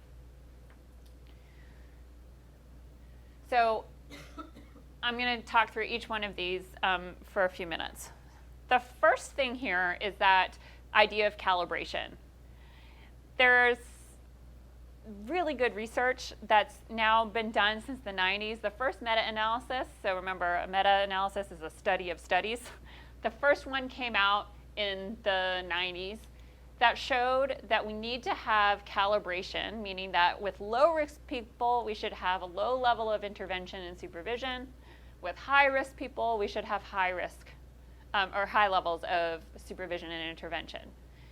And they were able to show in that early work, and now all the research since then has replicated these findings, that if we over-intervene, if we provide too much supervision, put people in too secure of settings, and really actually provide too much treatment even, we actually make them worse. We develop and create better offenders. Now, I don't think anybody in this room is in the business of wanting to create better criminals, more violent criminals. And I'll explain this in a couple of different ways. So the first thing is that when you increase the level of supervision, level of treatment, and again, intervention, which may just be how frequently they're required to have meetings or the frequency of urine drug screens or whatever it is that you're putting in as conditions, we start to eliminate protective factors. Protective factors could be things like their employment. It could be things like their leisure time in which they're doing something that they enjoy. It could also be any contact with pro-social peers or family members.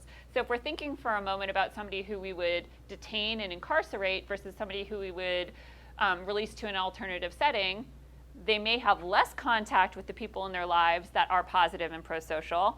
And now, especially if we're putting them in a secure setting, they're going to have more contact with other offenders. And so now the behaviors that are adaptive, surviving in settings that are secure with other offenders are not the same behaviors that are adaptive and will help them survive in the community. The other thing that we do very concretely is that we can really piss them off. Most people don't want to be incarcerated. Most people don't want their civil liberties taken away from them. And I'm not saying that that's not justified in many circumstances, but if this person is at lower level of risk, what we're doing is introducing new risk factors. So this person maybe wasn't angry before. They might have had other risk factors, and now we're adding anger.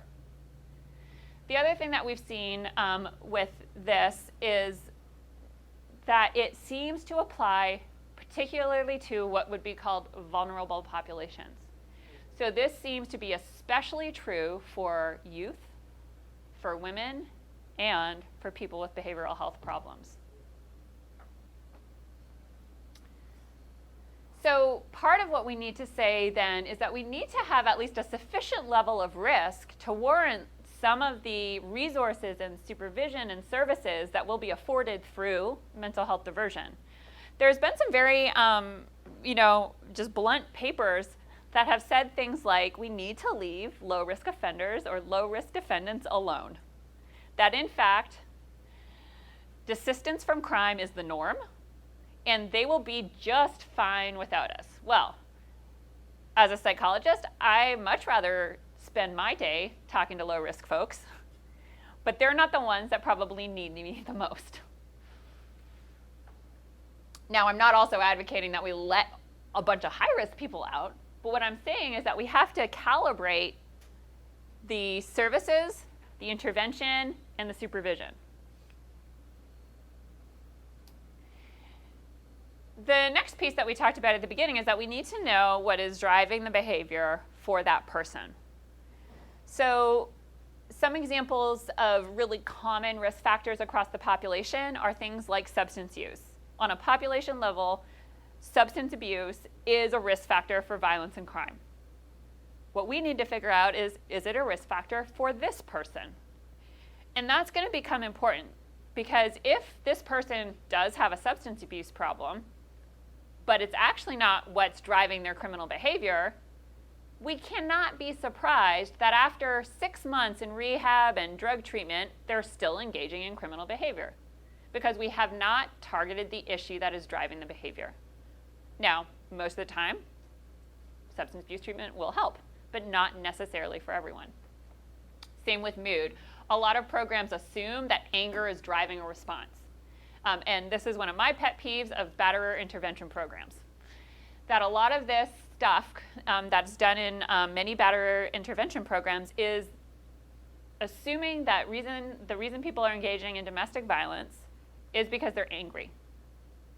And so we do all this anger management stuff, and then we're like, oh, they're still engaging in this behavior. Why isn't this working? Well, because for those people, it may, for some people, absolutely. But for other people, it could be different reasons why that domestic violence was occurring. One thing that's really important that I haven't said quite explicitly yet is that for both the risk principle and the need principle, the resources need to be available in the community. So one of the big questions with mental health diversion is divert to where? Divert to what? And if you do not have community alternatives, then you don't have a to where or to what to divert people to. So if there are no beds, if there are no community-based treatment services, then diversion will not be successful. Those resources must be available in the community. In fact, one thing that was shown in a study by Brandon Garrett and John Monahan and their colleagues, looking at why judges were ignoring, essentially, risk assessment results, for some judges, it was because they said, okay, well, they said this person is moderate or low risk and appropriate for release, but there are no resources in the community, so I don't want to let them out. So that became the treatment resource hypothesis. The last one that of the principles is the Responsivity Principle. And this is the idea that individuals that we work with will have different capacities and different ways of responding to different things. In the context of mental health, this is very easily understood if we think about psychiatric medication. So when we talk about antipsychotic medication in particular, what works for one person is going to be very different than what works potentially for another person. And for any of you who have worked in that side or have familiarity working with this population with folks with serious mental illness, you know that a lot of the early treatment is about figuring out that right combination of medication. And that there is really just thinking about responsivity. Okay, for this person, maybe it's clozapine. For this person, it's a combination of these three things. And we seem to accept that and recognize that. But then when we think about other kinds of intervention, we forget about that. So some things to consider for this idea of specific responsivity is the person's level of functioning. A lot of programming for defendants and persons who are justice involved requires actually a fairly high level of functioning. So psychoeducational groups, for example, that talks about what isn't okay and reasons for criminal behavior, some of it can actually be very high level or even be low level, but require a reading skill that a person may or may not have. In fact, I have just in the last 2 weeks heard examples of people telling me that they had people referred to these programs and then like 3 months later found out that the individual couldn't read. Right? And so are we shocked then when they haven't responded to this cognitive behavioral therapy program? I mean, we are shocked. And then, this particular case that I'm reflecting on, the individual, the provider didn't know ahead of time that the individual couldn't read. So they were going home, they had these worksheets, they were doing role playing and all this kind of stuff, and realized that this person had not actually been able to consume any of the information. Maturity level, and I don't mean that just from an age point of view, but also within individuals with mental health problems and intellectual disabilities and developmental delays, this becomes incredibly important. Another area of consideration here are things related to fetal alcohol syndrome and just what level of capacity a person has. And then, of course, mental health symptoms. If somebody is acutely psychotic, they're not going to also be able to respond to cognitive behavioral kinds of work or social skills training or even follow the rules of their conditions if they're so floridly psychotic that they're experiencing symptoms. So those individuals, I wouldn't say, hey, yeah, divert to the community. It may be appropriate to think about diversion to crisis settings for stabilization. And then this last one here is motivation. Not everybody wants to change their behavior. Anybody in the room ever started on a health plan that fell apart? Or said, had somebody in their life say that they should start on some sort of workout program or healthy eating plan, and then, 3 months later, you're not doing any of those things after, it fell apart for 2 days. So part of it is how much is that person motivated to change their behavior? And that is a very tricky one because this is going to be imposed upon them by the structure of the system, but that doesn't mean it's going to necessarily invoke an internal motivation to change. So I am a big proponent of at any stage of any kind of diversion or any intervention in the context of criminal justice, that there be a heavy influence and heavy dose focus on motivational interviewing. And motivational interviewing doesn't mean that it has to be like set sessions and schedules, but actually just the principles. I would love to see the entire criminal justice system in the United States trained on motivational principles. And that everybody who talks to individuals who come through the system use some of those principles. And one of them is rolling with resistance. Why are we surprised when we're saying, okay, you now need to do this activity 3 times a week, and you're not allowed to do this activity 5 times a week, and we also want you to take this medication, and people say, well, I don't want to do that. And then often, either as a parent or as somebody involved in the criminal justice system, I say, well, that's too bad. I'm in charge. This is what you're going to do. Instead of saying, why don't you want to do that? It doesn't mean that we're not going to make them change anyway, or that we're not going to require that thing. But actually asking individuals the reasons for their resistance can be incredibly enlightening and help move somebody along the stages of change and motivation. And of course, build on what's already there. Don't start from scratch. And so some folks, and this is actually true with individuals high on psychopathy or antisocial personality disorder, they might have great social skills. You don't necessarily need to treat that group and teach them social skills. We're going to probably redirect some of their behaviors. But if they have great social skills, or if they really like being in the center of attention, or whatever it is, that is a foundation for working on a change plan. And so some specific strategies there is to consider, accommodations. I didn't mention trauma-informed principles, and also gender and culturally informed approaches would be also really relevant to consider as well. So thank you.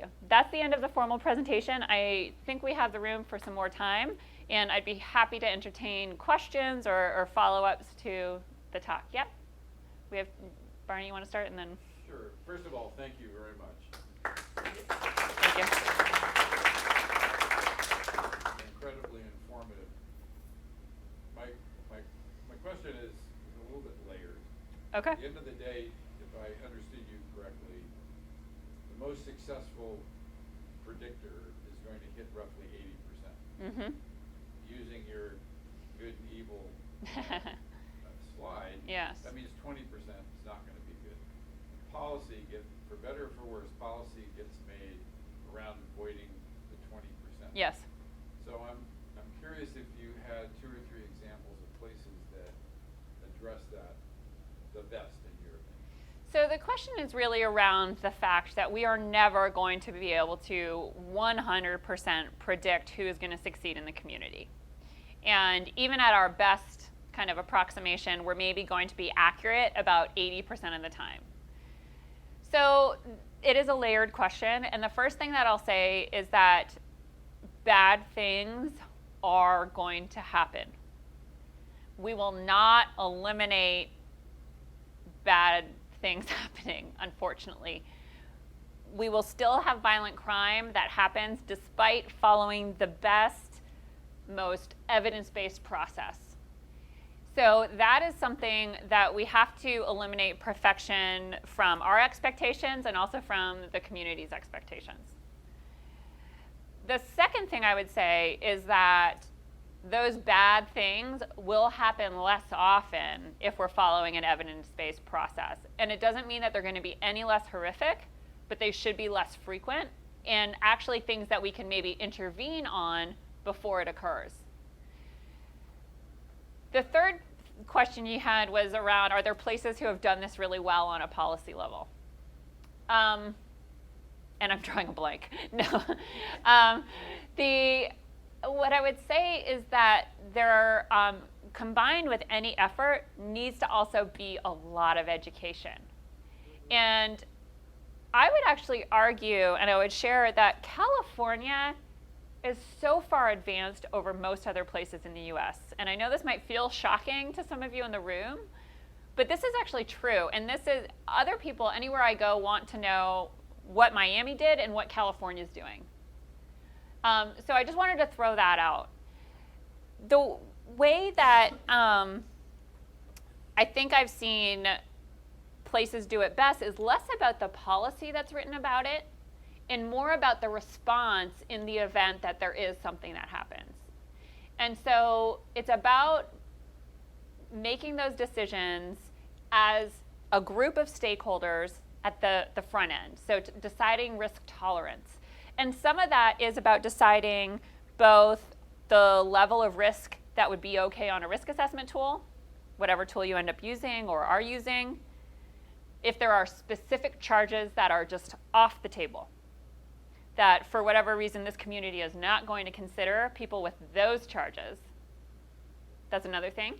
And then actually to create what some places have referred to as a decision-making matrix or guideline. And so recommendations that are written that map a level of risk perhaps from here to here, and then across the top what the severity of the outcome would be, and then in each of the grids, and I'd be happy to share some examples, they indicate what the recommended intervention or level or condition or whatever it is would be. Because then what you can do is, even in the event that all of this planning and all of this policy and all of this, the best of our efforts, there is something that happens. You can show due diligence and thoughtful, careful, evidence-based steps along the way. And there is just always going to be a circumstance or a case where we didn't anticipate it. What happens most of the time is that bad thing happens. It's a horrific crime of some sort, a violent act against children, against a group of people, whatever it is. And then you look back, and the question from the community and from the news media is often, how could this happen? And then you look back and you really see that it was already laid out exactly how it was going to happen. So it's less about preventing, well, a lot about preventing that from happening, but there will be times we just couldn't, that we just didn't anticipate or know, or there's one thing, that one circumstance we didn't know about. And if you have all of those steps in place in the front end, we should hopefully reduce that. And the research would show that with a risk assessment tool that we can do that. And also that there is all those steps in place to prevent that from happening. And, you know, I'm not going to say that that's not going to be challenging no matter what. Every jurisdiction is going to face that. There's always circumstances that have happened. But if you follow defensible evidence-based steps and come together as a county with all the right stakeholders at the table to make those decisions, you are in much better shape. And then there was a question here. At the outset of your presentation today, you referred to your presentation in Sacramento that Barney and Yes. Tracy had attended. Then you referred to it as that group.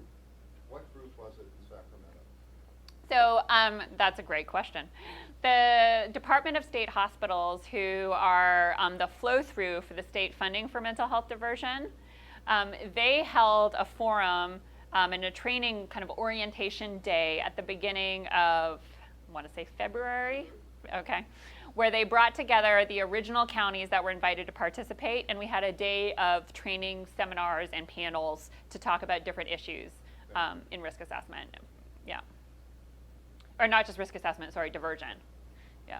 It seems like much of what goes into an assessment in terms of protective factors and dynamic factors and individual needs and something as simple as whether the person can read or not it's a lot of information that people closest to the person know the most about and often family members. And yet there are such barriers in the system to receiving information Yes. from family members. And I know, it's not always possible, for example, to spend the time encouraging someone to sign an ROI, which is very successful when it's presented in the right way. But for people who are frequent flyers and are spending months in the jail with multiple hearings, it seems to me it would be a good investment of time to try to be able to, get that information from people closest to the person. Yeah, so Especially yeah. if the person has very serious mental illness and may not be always an accurate reporter of himself or herself. So the question, if I can share for the recording and with the room, is around sources of information necessary to fill out risk assessment, and also not just necessary, but that would be useful. So I would first say that some of the tools have explicit guidelines about what information can and can't be used, or should and shouldn't be used. And some of those tools, well, a lot of them would recommend information from collaterals, whatever that might be. Which then begs the question about release and who you can talk to, so records release and sharing of information. So that is absolutely going to be a point of discussion and would be something I would encourage you, again, as a county to think about. It's usually not realistic in the pretrial period before first appearance, for example. But maybe it's something that further into the process can be followed up on. And again, because risk assessment is not a done deal, there's not any point at time where I would say, okay, well, I did a risk assessment and I'm good. I now know forevermore what I need to know about this person. I also view it as very changeable over time. So it could be that in one context, I'm doing intake at the jail, and I'm gathering what information I can in 15 minutes. And in fact, that was my job for many years. And then I find out 3 weeks later, like, oh, wow, that guy was lying to me, more often than that. And then that allows me, though, it doesn't mean, well, oh, I got it wrong. It's like failing a test. I didn't, it's done. I can go back and change the information or revisit that assessment. Now, I know that's not helpful if there's now been a decision that is hanging on this. But you can, of course, bring that information up, which could change circumstances. The only other thing that I wanted to mention about your comment, in the context of serious mental illness,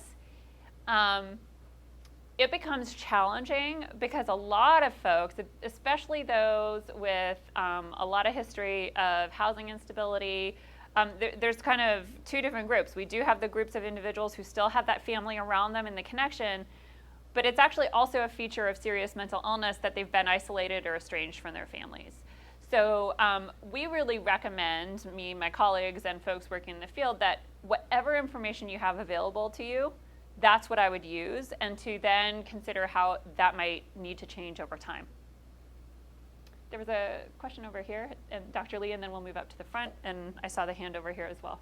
Are you aware of any tools that are used in the field by law enforcement or co-responding teams in making that initial decision of whether or not to divert from arrest or hospitalization?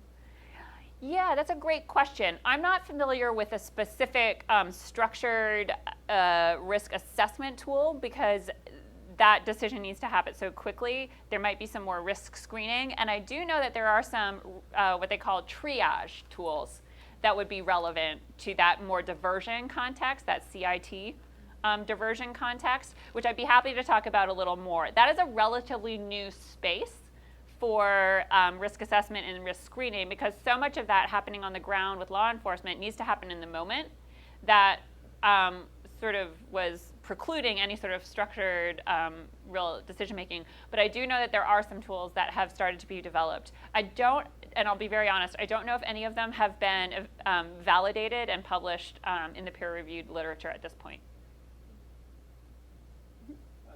You emphasize the importance of selecting the right tool.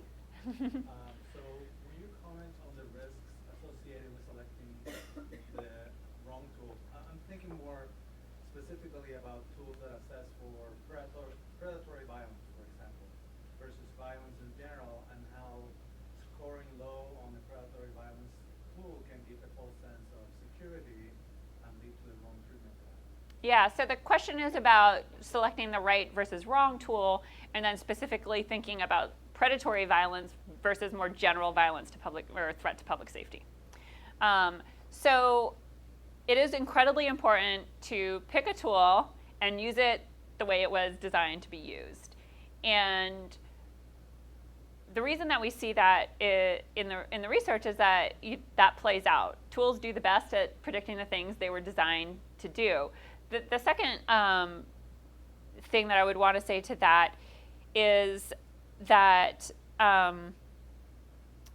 it doesn't mean that one tool can't be developed for one thing and then validated for something else.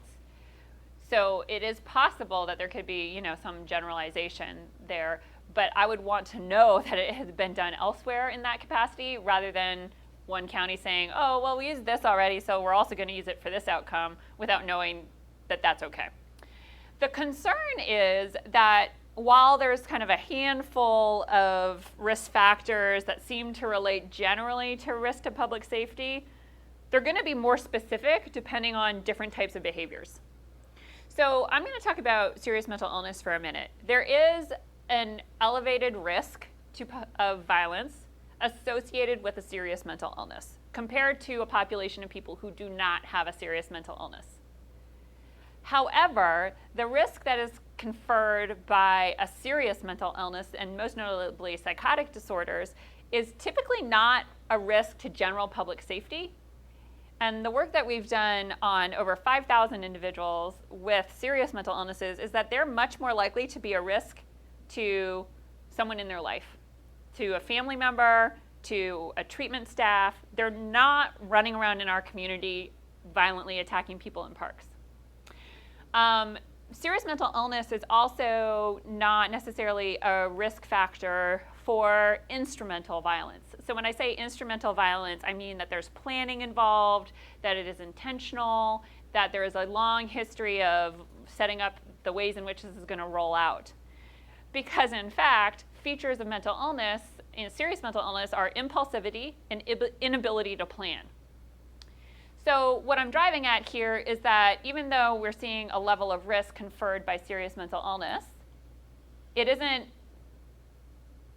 general to everything, right? So that there's different ways that risk factors play out and relate to different risks or different behaviors of concern. So that's one thing. The other thing is that if we're using something for, and I'm going to use the example of the static 99. So the static 99 is very specifically focused on predicting sexually violent recidivism.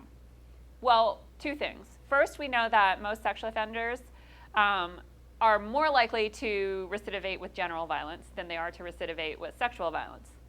Very basic answer as to why is sexual violence is a relatively low base rate behavior. But it's also not the same characteristics that relate to general violence.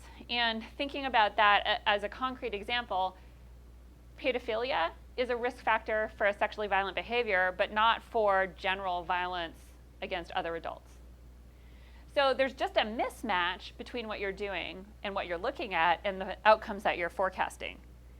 Now, the even more concerning behavior is that if you're specifically focused on one thing, so if you were only focusing on sexual violence and not this general violence, and then you have this general violent event occur, people would be very accurate to say, well, you didn't consider that. So there's this focusing on one group of people and one group of factors, which is problematic for that. And then also the fact that we're not actually paying attention to the group of people and the factors that would be relevant. So we're both focusing on the wrong thing and also neglecting the groups of people that we would be most concerned about. Does that help? There was another question over here. Yeah, Tracy? This is building on Dr. Lee's question. So I think we're all here because we want to make the best decisions. And I think your presentation clearly has said, if we do this right, we're going to be in a better position to make good decisions, not perfect decisions. As a public defender representing the clients who come into our jails who are mentally ill, oftentimes we are advocating to the courts and to the district attorney to make decisions based on the information that we have. We have multiple tools in place already in our county. There's screening tools that are going out in the field, checklists. There are screening tools in the jail.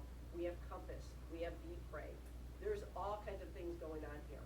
I think the guidance that I think we would appreciate is if we want to make early decisions with the clients that are mentally ill, that are eligible for diversion under our current law and with 1810 pending. Yep. What would be the sequence of events of the screening, the timing of that, and what would be the recommendation as far as when I'm going in front of Judge Eston saying, Your Honor, I would like you to make this decision, and here are these tools, the screening and risk. What would it look like? Well, I don't have a one-size-fits-all answer. So the question is really about how do you set yourselves up here to do diversion with folks with mental illness that are eligible under the state law and the new legislation or pending legislation to put yourselves in the best place possible. So I would, and I think from what I know of what you're doing is you're doing some of this already, is map the process. Because I can tell you, hey, this is what happened in Miami, but it may or may not be a fit with what you do. Or this is what they did in Texas, and it just doesn't really plug and play to what your system is. And once you have that map of the process, there are two other things that I would really suggest. The first is that you look at the information you're gathering and outputting at each one of those steps, both from an abstract perspective. So you say you have the VPRE, you have the compass, you have, I'm presuming, mental health and substance use assessments. When is all of that happening, and what information is it producing? Second, or third, I don't know what step I'm on now, I would do an evaluation of that data. I have a very hard time recommending to jurisdictions. I often get phone calls like, hey, it's the end of the fiscal year, we have this X amount of money, what intervention should we put in place? What training? We don't have a lot of money. Yeah. It's not bad. Well, or, and regardless, I don't feel comfortable, nor should I think anybody should make you a recommendation. Be suspicious if they do, without knowing the data at all of those different steps. So I would want to know, what are the symptoms of people coming in? How acute are they? What is the relationship between the results of the mental health screens and the scores on the VPRE? Then what is the relationship between those two things? And I'm not talking about fancy statistics. I'm talking about like a flow chart with percentages. And looking then at like, how do those scores relate to what's output by the compass? And start to take apart and tackle pieces that are manageable. And so if you get to a group, like, you can't do it all at once. You have to start small, and you have to start with, let's say you find this group of moderate risk for recidivism, folks with serious mental illness. Divert to where? And then coming up with, what are the options? What are the realistic options? Because I don't think that any jurisdiction should implement a mental health diversion program before they have the diversion options in the community.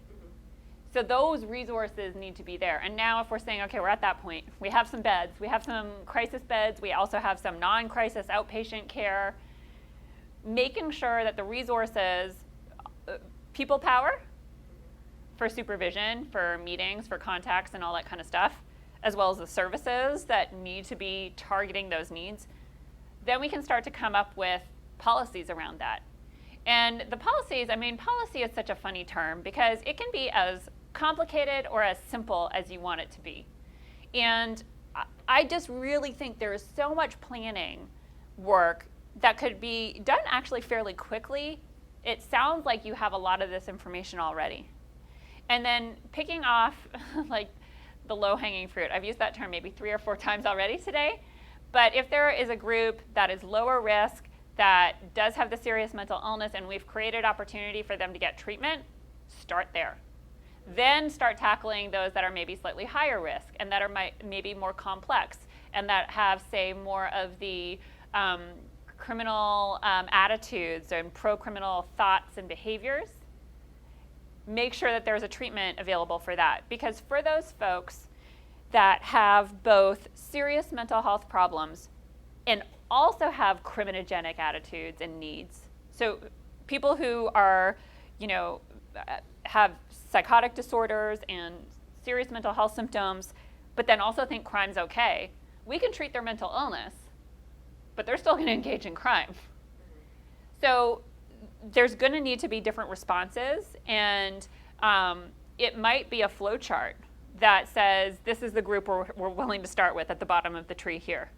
And then a year from now or 6 months from now, we're going to lobby for 6 more beds, and then we'd be able to get these more acute folks in or slightly higher risk. And then maybe ultimately we would be able to get to the folks who even are at the highest risk to public safety, or not the highest, but at a higher risk to public safety. But if we're managing the other population, whether or not that's, what percentage of the group that you're concerned about, then you've set yourself up for success. And the other thing, what I would just say about using that staged kind of approach, you don't have to do it all at once. Just like when we're doing intervention with a person, we wouldn't treat everything that's wrong with them all at once. If you think about it, if you go into the ER, you have a broken bone. The first thing that they're going to do is not put a cast on you. The first thing they're going to do is give you some pain meds, right? We're going to tackle that symptom first. And then we're going to hopefully do something to stabilize your bones or whatever it is. the same approach here. So it's this idea of, like, let's start with the thing that needs to be fixed first, and then let's move on to the other things as well. So both from a person level, but also a system level. And, you know, I'd be happy to have more detailed conversations about what that looks like. But I think there's a real opportunity here. You all as Santa Barbara, and what I know about who you're dealing with and the resources and the people at the table and in the room today, you have a real opportunity for success. And it's about moving forward in a cohesive fashion and not trying to do it all at once. That will make things fall apart. That will really set you up to be failure stories. Versus, I think you're in a place, and from what I know, that you could actually have a very strategic, laid out strategy that you would move forward and actually tackle this challenge. And it's a challenge in a really meaningful and important way. You're still going to have the heavy utilizers. You're still going to have the frequent flyers. And I wanted to share just one more story about Miami-Dade before the next question. I think, Barney, you had a comment. But in Miami, they've had this mental health diversion program, or programs. So they do CIT. So they do pre-booking. They do post-booking misdemeanant, post-booking felony, and then also forensic hospital diversion. And those folks are severely mentally ill, so bipolar, schizophrenia, and co-occurring substance use, and homeless, vast majority just lifelong homelessness. And it was going great. They've been doing it since 2000, but there was a group, 25%, or even less, 5%, who just kept coming back. And so after about a decade of a very successful diversion by, on average, there was this population that they realized that they were spending 25% of their diversion resources on 5% of the folks coming through diversion. And that's where then we came in after the fact, and I was involved in supporting this work, to put even more intensive and specialized services in, where we then started implementing specific cognitive behavioral programs in the community that was addressing criminogenic attitudes and needs, in addition to all the other stuff they were already getting. We additionally, in that work, put in what we called care coordinators, because this is now the sickest of the sick and the riskiest of the risky, right? So these were folks, part of the requirement for this extra level of services was that they had to have been arrested at least 7 times in one period of time, or at least 3 times in the last year. And justifying, right, a really high level of services. And sometimes it was first to crisis stabilization, and then once they got out of crisis stabilization, they would enter the program. But essentially, they needed somebody to help them figure it out. These are people who had not been living successfully on their own in their adult life for the most part.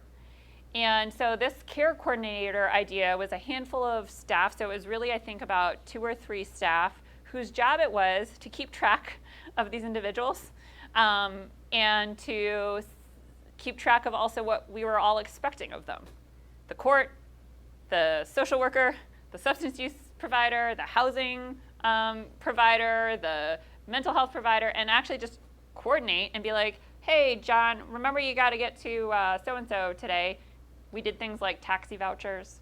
Much more specialized, intense resourcing to try to then tackle that last 5% that was just coming back all the time. So where I'm going with that story is, don't start with that group. Start with the ones that actually will likely be successful on their own and with very little resources, and then build on each success. I just wanted to intervene with you. Oh. And if there's 1 or 2 more questions, that would be great, and then we'll let you take a break and get some lunch before you go on and meet with the next group of people. So if there's 1 or 2 more questions. I have one question, and maybe you can just direct me later to some resources. Sure. I'm interested in communities that have successfully discussed issues of diversion and risks in a public setting or in a forum. In other words, how do you communicate a lot of these statistical evaluations in a way that you start reducing people's fear Yeah. And the reason why I'm asking is because I'm also wondering if there are studies you're aware of that discuss successful continuums looking at mental health diversion and supportive housing. Because I think we do have an opportunity, especially if people haven't been in jails long, 90 days or more, for example, they're still considered homeless. Yep. And they're still eligible for a lot of the funding that comes available. Unfortunately for us, the longer people remain confined, they lose their homeless status. And unfortunately, at discharge, they have to start becoming homeless in order for us to assist them. In other words, Right. we don't have a good continuum that we Yep. can go from one side to another. But So, yeah, so the two questions, one are about communities that have successfully discussed in public forums risk and diversion. I would say that, do I have one example that, is the best example of how to do this? I think most people learn through their mistakes. But there has been quite a lot of attention on the Miami-Dade program, and it is recognized as a national model. And it's been both written about in academic journals, in the New England Journal of Medicine, but also the focus of, pop culture coverage. And so that is one that you can, see it discussed on shows like the Samantha Bee Show and things like this, where there are examples where people have picked up the success story. And I mean, it's most successful, I think, when somebody else is talking about it, than when, even Judge Leifman, who is incredibly charismatic as a speaker and the leader of that program in Miami, for those who don't know.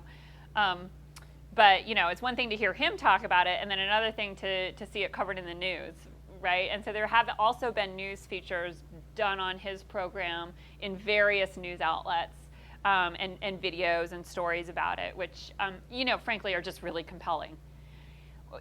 I might suggest, if you haven't done so already, that you could consider hosting a public forum on the issue and inviting somebody like Judge Leifman to talk about, and he loves this. I'm not going to say he'll say yes 100%, but he is so passionate about this that he I think he would be an incredibly powerful kind of presenter, and to also answer those really practical questions. So, that might be one idea, just to reach out. And there are other examples of other programs that have done it in different ways. And sometimes, there's both the fear in the community, but then there's other communities where actually it's the advocacy groups that have driven the conversation and the need for change. And so there's more of the civil rights action and groups that have been driving some of that conversation versus the community being scared. Sometimes it's the community that has been pushing for that. And I've forgotten your second question now. Okay. Okay, thanks. Maybe one other? One other? Anyone? I have to close. Yes, Tracy. So, Dr. Lewis, when you were talking about how to interpret risk assessments, and he had to repeat and say, so am I to understand the 50%? My head sort of swiveled on that too, to be honest, and so. Even you? No. As much as I've read about it, and I apologize for asking this question, but No. what efforts are made to educate the district attorney's office, law enforcement, as well as the courts on this exact issue, because they're really the decision makers who Yeah. are the most influential. And I do believe that misinterpretation or misunderstanding Yeah. has led to some issues we face in our county, which are people staying incarcerated a little bit longer than they need to be or not being released earlier. So, If I could just kind of add on to that, I think that Yep. we don't talk enough about the risk of not diverting people. in this Right. process. So people who have misdemeanor charges and are probably not a threat to the community if released, but are being remanded at the convenience of the court to discharge their hearing there. What happens if they have a serious mental illness and you're putting them in a jail setting, disconnecting them from whatever treatment they might be getting in the community, and you're destabilizing them further. So that's not really enough of part of the conversation. Absolutely. So I'm gonna two different questions. One is about educating and working with law enforcement and the district attorney's office, and then the other one is thinking about the risks to the individuals themselves who are detained. So let me start with the first one.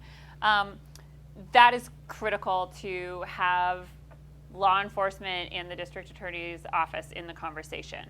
And how you make that happen is going to be a very specific question.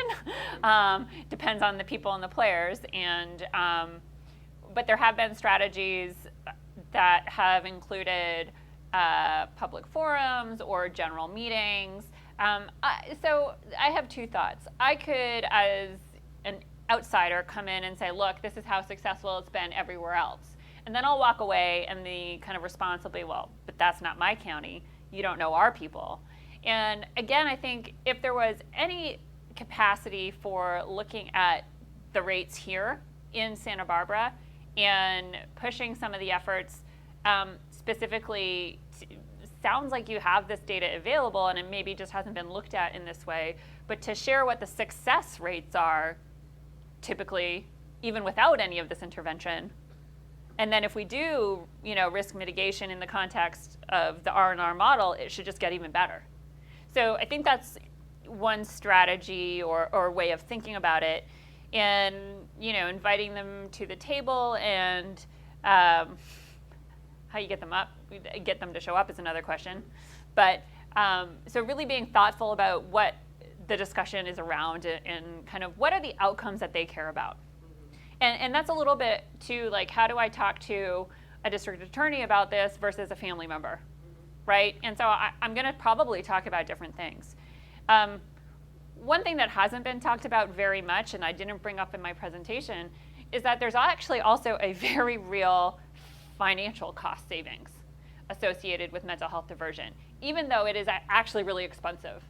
So what's surprising is that it's more expensive when we don't do the interventions, because it is incredibly expensive financially and in a whole host of other ways to divert individuals or detain them. Detention is incredibly expensive. The arrest process is expensive.